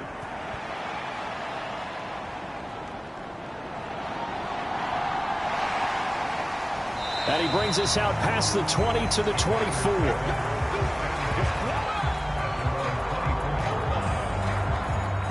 Well, the Notre Dame man, Chase Claypool, in this offense, ready for their upcoming possession. And CD, assuming he stays healthy, assuming the health, should get to that 1,000-yard mark pretty easily. And the best part of what he's done so far is allows him and the team to relax their pursuit a little bit. Meaning, if they just have normal games, they'll get to the 1,000-yard mark. They don't have to force anything. But one of the reasons he's having the year he's having is what I call route running arrogance. They think there's no one that can cover them. No matter how many people are put in his direction, it just doesn't matter. He's going to find a way to beat them. And so far this year, he's done exactly that. He sure has. All right, Brandon, thanks very much. Things starting to get interesting in this final weekend before Thanksgiving. So let's see what's going on around the NFL. We'll get started up at Cleveland Browns Stadium in Cleveland. And it's the Browns who have the lead in the second quarter. Amari Cooper, a touchdown reception. From there, let's head off and check out a second game. And in that one, it's the visiting Giants who have the lead. It's Anthony Richardson, the Florida man, with 3 touchdown passes. Lastly, let's get to Pittsburgh to check on the Steelers at home in Acrisure Stadium. And they trail the visiting Chiefs in that one. Patrick Mahomes has thrown a touchdown pass there.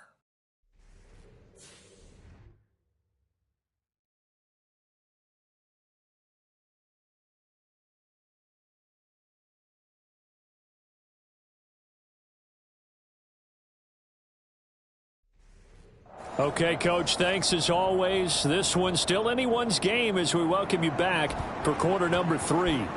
The Bengals set to receive. They have the lead and the football to begin quarter number 3. From a couple yards deep, he'll bring it out of the end zone. And this return will net positive as he gets past the 25 and up to the 27-yard line. So here are the Bengals set to take over. They've won 2 straight, and they lead this one as well as they come up on 1st and 10.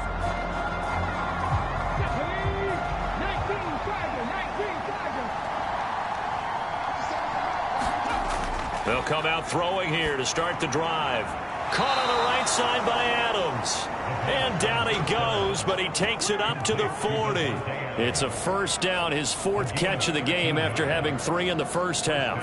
As they began this drive, I was wondering how they were going to attack since they're playing with the lead. Would they continue to try and push the ball downfield? Well, after one play, it appears that the answer is yes. Ready, set.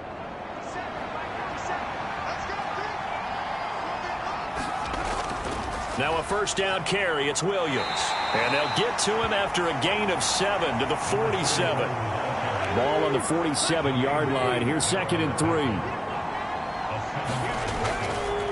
The play action fake. They'll look to throw. And he will slide to a stop. He does have the first down.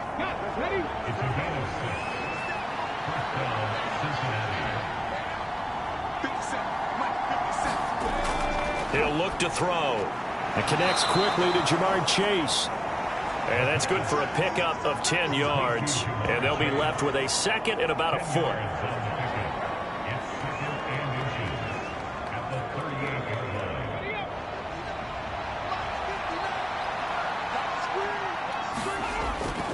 Now a 10th carry. Here's Williams. And here he'll be brought down a little shy of the 35 at the 36.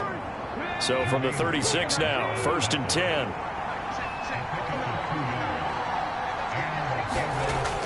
He'll drop to throw. Wiggles free. Room here to run. And inside the 20 before he's brought down. Able to make something out of nothing there. 17 yards and a first down.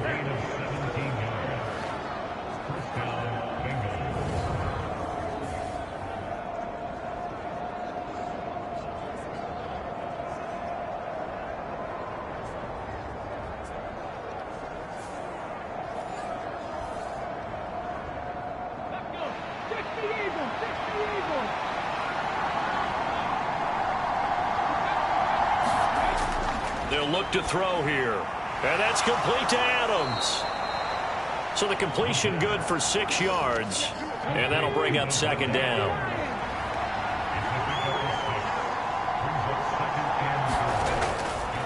A give to Williams, running right. And he'll be brought down this time at the 5-yard line. That leads us to a 1st and goal. It's a pickup of 8. Looks to me like maybe there's a little attrition setting in with this drive, because when you see that type of a run, I get the feeling the defense getting a little bit tired. And that's the last thing they need, especially when they look up at the scoreboard.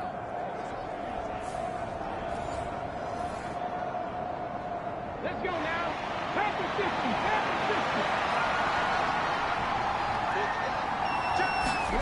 the 60. They'll try and run. This is Williams. And he'll get blown up behind the line of scrimmage. Back at the 6. That's going to go as a loss of a yard, and it'll be 2nd down. They have 3 tight ends in that formation. That's almost a universal sign that they're planning to run the football. But how about the defense there? They met force with force and caused a stack up behind the line of scrimmage and threw him for a loss. 2nd and goal from the 6 this time.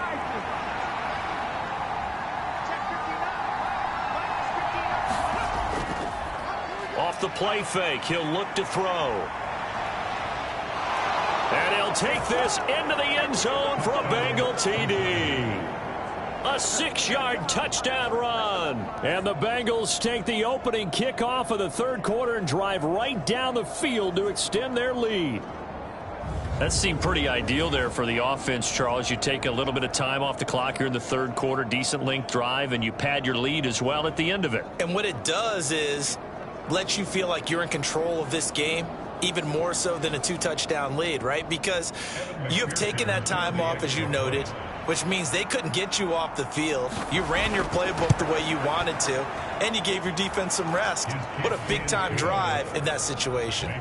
Extra point by McPherson, up and good, and that pushes the lead up to 11.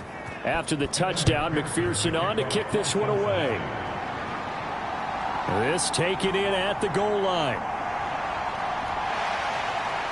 And a nice return sets him up pretty good here right at the 30-yard line. The Packer offense ready to get their next drive underway. They make their second-half debut here, and things are looking a little bit tougher now. You give up the points there, Charles, that touchdown drive on the other side. So now it's a 2-score game here. Got to be careful. They certainly do, and I'm just wondering at halftime if those guys just looked into each other's eyes and realized what they've got to get done and come out a little bit more charged up, because if they don't get some kind of points here, that next drive, that can make this a 3-possession game.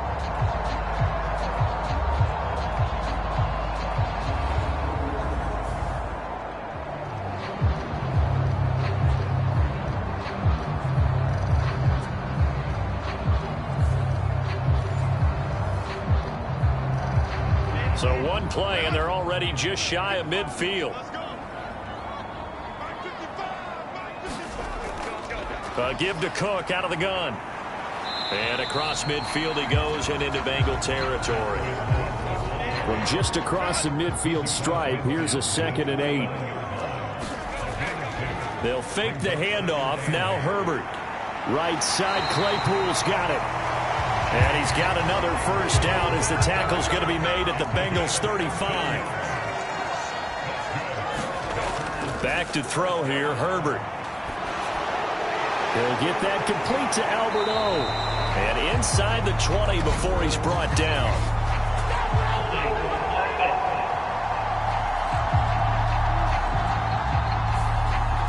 They're backed up here with a 1st and 20 now after the holding penalty. Here's Herbert. Oh, now he's stripped. He lost the football. And the Bengals grab it. And they will take over at the 29-yard line. We have seen this before, and we know coaches preach about this and work on it all the time. Catch the ball.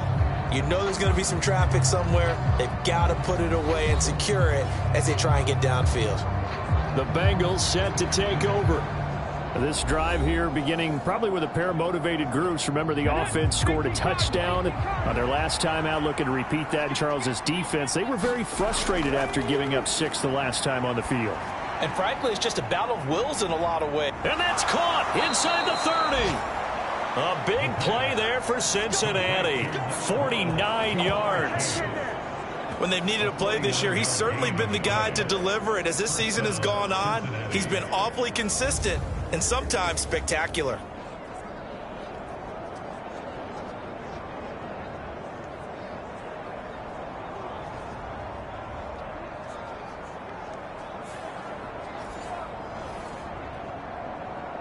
So the big play gets him all the way down to the outskirts of the red zone here for 1st and 10. He'll look to throw. Screen play set up for Williams. And he's going to get a solid gain of 9 before being brought down. 2nd and right at a yard. With all the success they've had throwing the football as a pass rusher, you know you've got to come hard when you see him drop back to throw. So I really like this call to counteract that pass rush with a screen. It turns into positive yardage. A lot of times the offense says, just replace the rusher with the ball, and it turns into a good play. And the Bengals are going to have a 1st and goal as he'll be taken down at the 7-yard line. This offense can certainly move quickly when they want to. 3 plays, 3 pass completions. In the blink of an eye, they've got a 1st and goal. Almost felt like a lightning bolt hit in this game, didn't it? For them to get downfield that quickly. And now 1st and goal, expect them to attack right here on this play. So 3 plays, already 1st and goal, and they are wasting little time. They'll stick with the passing game as he looks to throw. And he can't find anywhere to go with it, and he goes down. Lucas Van Ness getting free there to bring him down. Well, that's not how you hope to draw it up there on 1st and goal, CD, by taking a sack like that. Well, they tried to be aggressive, didn't they? They didn't want to try and work their way past the goal line. They wanted it right there on that play. Unfortunately, it backfired against them. Now they have to try and pick it up here moving forward. So 1st down went in the wrong direction. They're at the 13-yard line. Here's 2nd and goal. Looking to throw. Now they set up the screen. That's complete. And he'll get this down inside the 5 to the 4 before he's out of bounds. Able to get 9 out of that pitch and catch, but now 3rd and goal. I like the thinking there because right after a sack, it can be a great time to call for a screen to your running back and use the eagerness of the defense against them. Able to gain some positive yards out of this one and make things a little bit easier for them on 3rd down. They'll look to throw on 3rd and goal. And he's got it. Touchdown, Bengals. Davante Adams. His 104th career touchdown, one shy of Tim Brown on the all-time list. And the Bengals are able to extend their lead. I know Paul Revere talked about by land or by sea, right? You know, 1 by land, 2 by sea. He didn't mention air because right now we're seeing a big-time performance, aren't we? That's 2 touchdowns so far in this game. Where'd you pull that one from? And, you know, every now and then I actually listened in history class. And you're just a scholar all the way around. You're reading all the time. I like that you fit that into the broadcast. You know, I just grab a nugget when I can. Extra point by McPherson, up and good. And the lead is up to 18 now.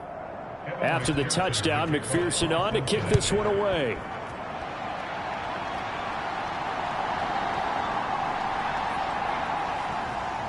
And he takes this near the 25. Just a little pass there. Call it the 26. Another drive coming up for this Packers offense. I kind of feel like they've reached a do-or-die point in this game, Charles. If they're going to try to pull off an impressive comeback, it has to start right here, right now. Yeah, now they've got a final chance to get out of this situation, but they also understand they've got to move the ball and move it fast. In addition, they need to save as much time so they can get 2 more possessions. 5 yards is the tally on first down. That brings up 2nd and 5.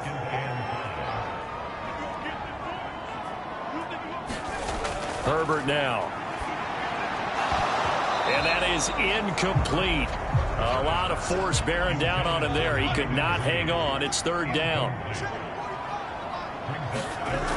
A shotgun snap for Herbert. And that is incomplete. On now is the Packers punter, as he'll come on to kick this one away.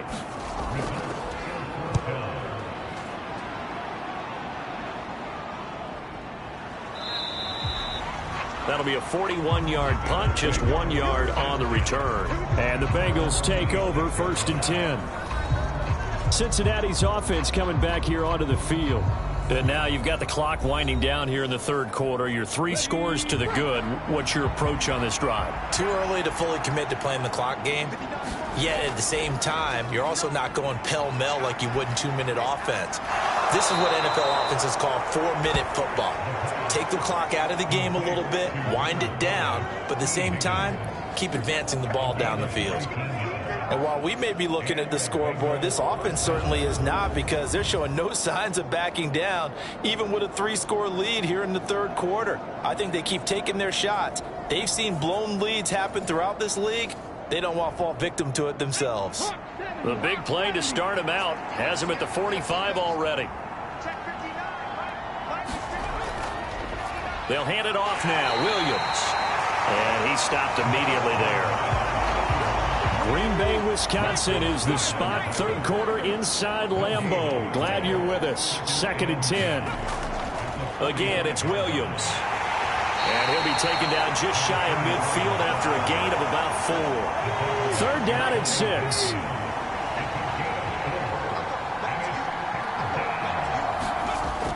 They'll set up to throw. And this is, oh my goodness, he pulled it in one-handed. It'll go as an impressive 31-yard gain. And as they come to the line, they will not be able to get off another play as time has run out on this 3rd quarter. We'll return with more after this break.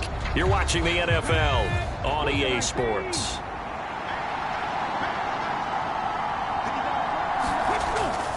Now a handoff. Here's Williams. And brought down, but not before they get it inside the 10 to the 7.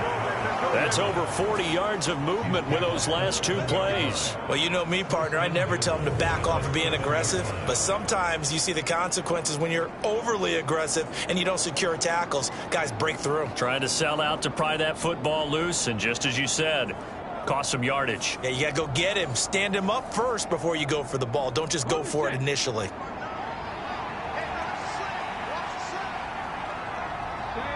Someone moved. Flag is out. That's going to be 5 yards. And that'll drive coaches crazy. You work all week on dealing with loud crowds, on dealing with motion, and then you have a guy jump. Orlando Brown, the former Raven, the guilty party. That false start knocks them back behind the 10 now as they'll try again, 1st and goal. Following the penalty, it's Williams. And he'll get this one down to about the 10-yard line. From the 10-yard line, here's 2nd and goal.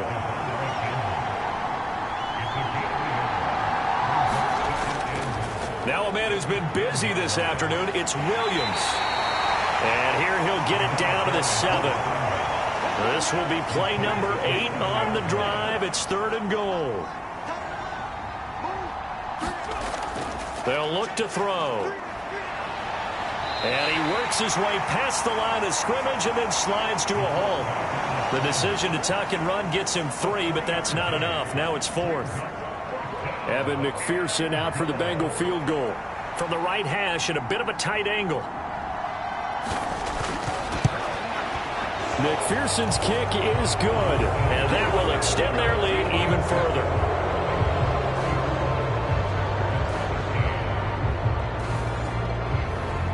A good drive gets them inside the 5, but they could not punch it in. And credit the defense, too. Make sure that happens, because that was the old bend but don't break approach.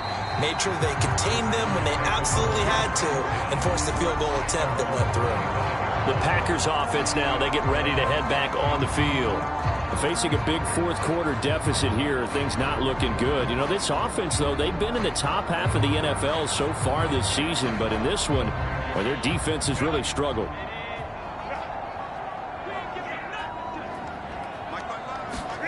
Herbert setting up to throw on first down. Dalvin Cook. And finally taken down at the 44-yard line. That goes for a gain of 31. Defensively, I know they have the comfortable lead here in the 4th, but they do not want to give up big plays like that. They want to finish strong. So oftentimes in this situation, you tighten up underneath in your coverage, and you bring your safeties back. They can pick up anything that leaks through. But in the meantime, upfield, you're making plays on the football. So the big play gets him across midfield now for 1st and 10. Out of the gun, they'll look to throw. Nowhere to go for Herbert, and he's going to go down. Max Crosby getting him once again, his 3rd sack of the afternoon. You can almost see all the defenders rubbing their hands together with glee, because we all know they relish the chance to bring down a quarterback of his caliber. Anyone who brings him down has plenty to talk about. Not just a sack, but a big win built off the efforts of this defense.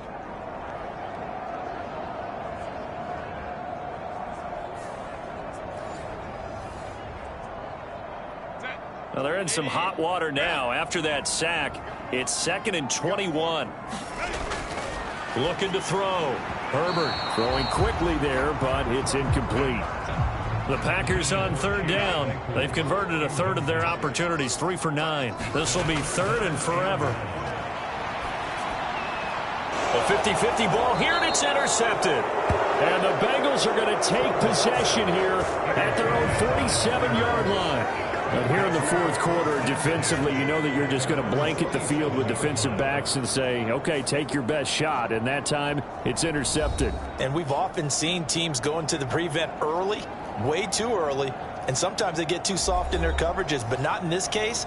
They understood the situation and played it with the proper aggression.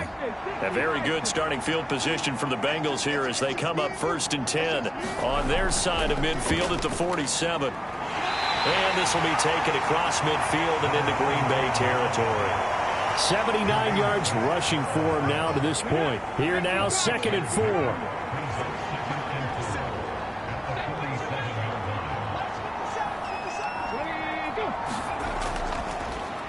They'll fake the jet sweep, but instead give up the middle to Williams.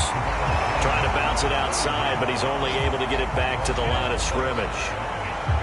No gain on the play that time, and they'll look to convert on what will be a 3rd and 4. Run blitz there defensively, something we might see more of here in the 4th quarter. I think we'll see a lot of it, and the difference between that and a pass blitz, you're trying to get to the quarterback. You're trying to scheme someone open who will get to the QB and make sure he gets on the ground. In a run blitz, you're actually trying to cover up gaps, trying to cover up holes so they can't run the football. And he is going to have a Bengals 1st down by about a yard. It's a gain of 5 on 3rd and 4. It hasn't been the cleanest game for him, but there was a sign of improvement as he looks towards the next one. Nice bit of scrambling to move the sticks, and even more importantly, he didn't risk adding another interception to his ledger.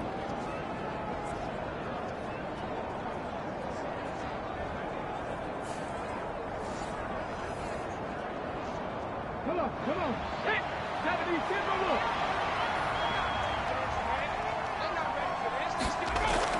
Now carry number 20 of the game. Here's Williams. And he's going to take this ahead for right around 3 yards, but no more than that. 2nd down.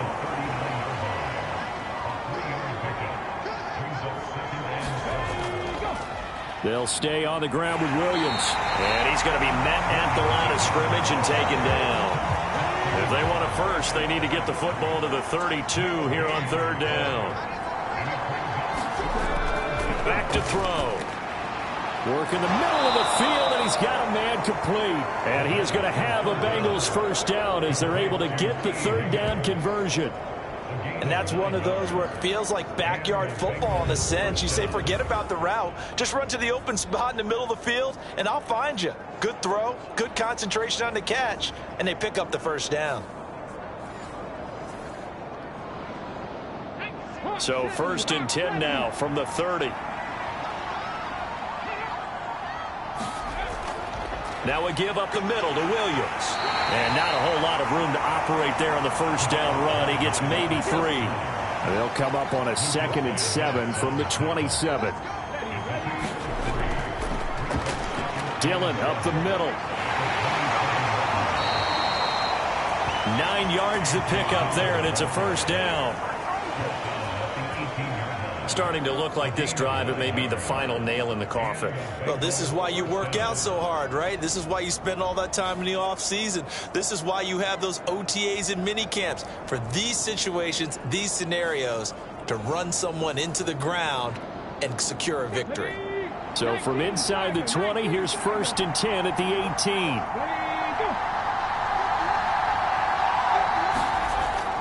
They'll set up a throw. And he can't get rid of it. He's taken down. Dorrance Armstrong able to drop him for a loss of a couple. We've seen him escape similar situations earlier in the game and get away for pretty good yardage. At that time, they get him down. Yeah, they've had enough evidence that he can get away and run for good yardage, haven't they? That time it felt like, okay, enough of this. Let's play it the right way and get him on the ground before he does any damage.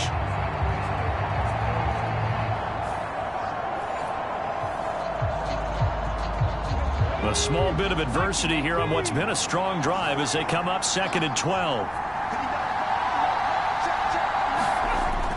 Back to throw here.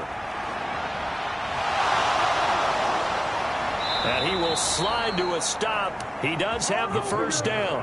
A solid gain of 15 yards and the sticks move.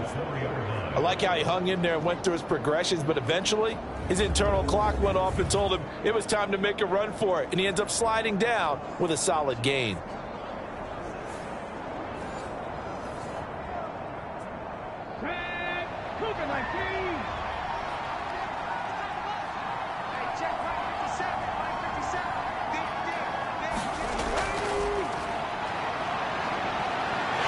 Under pressure now, and he's going to go down just inside the 5-yard line.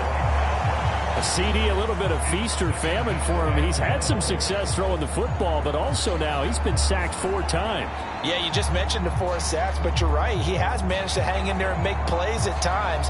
His offensive line, they've got to figure it out and pick things up and give him more opportunities, and he has to help them by getting rid of the ball a little bit quicker as well. Just 2 minutes remaining here in the 4th quarter of what has been a one-sided affair. So the Bengals in possession of the football here as we get you reset. They've got a 2nd and goal now as they look to add a few more points here onto their total.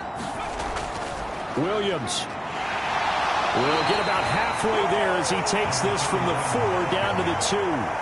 They get 3 yards closer, but still work to do. It's 3rd and goal. This is kind of one of those in-between plays here, Charles, on 3rd and goal from the 2 or the 3 in that area. What do you dial up? Something quick hitting. You don't have the time for something that develops slowly. It's got to be right at them if you're going to run the football and if you're going to throw it.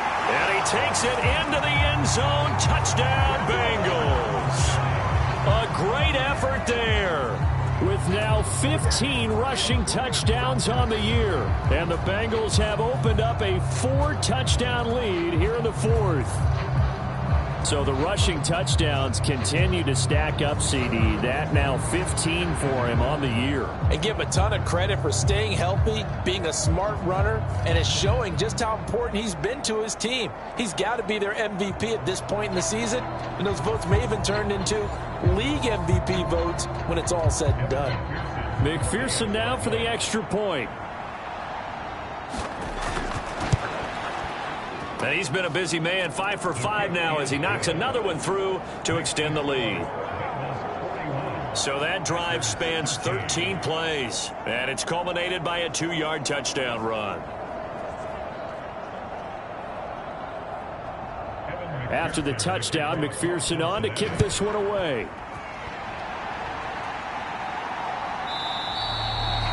And he won't return this one. He'll go down to a knee, and they'll start at the 25. The Packers offense set to go.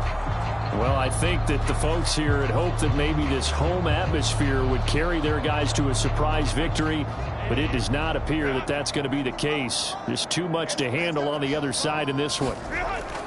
Trying to shake off the interception from the last drive. He'll look to throw. And he's brought down, getting this one up to about the 35. Ball up to the 35 now as they come up on 1st and 10. And his throw here's incomplete.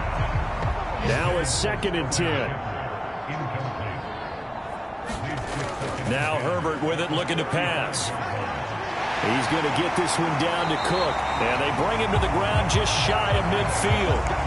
13 yards, 1st down, Packers. Looked like a pretty good, safe play right there. No, he's had trouble with the interceptions in this game there. Hits his guy out in the flat. And so many times we hear quarterbacks and offensive coordinators talk about in your progressions, you're either throwing the touchdown or you're throwing the check down. But earlier in the game, it was touchdown or interception. Now he got to the check down, a nice safe throw, and a good one. Herbert on 1st down now. Toward the center of the field, but it's incomplete. And that's another play that's painted the picture of this game overall. It's been a blowout. It's been continually fueled by big turnovers and stops for one side and an inability to advance the ball from the other. Herbert back to the air. Able to hit his target, Claypool. Now the Packers going to go ahead and use the second of their timeouts. So signs of life in what's been a dormant offense in this second half. Here's 1st and 10.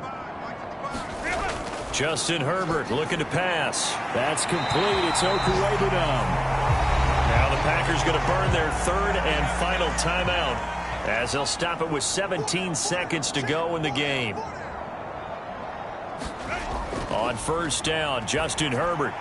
This is Shepard on the catch.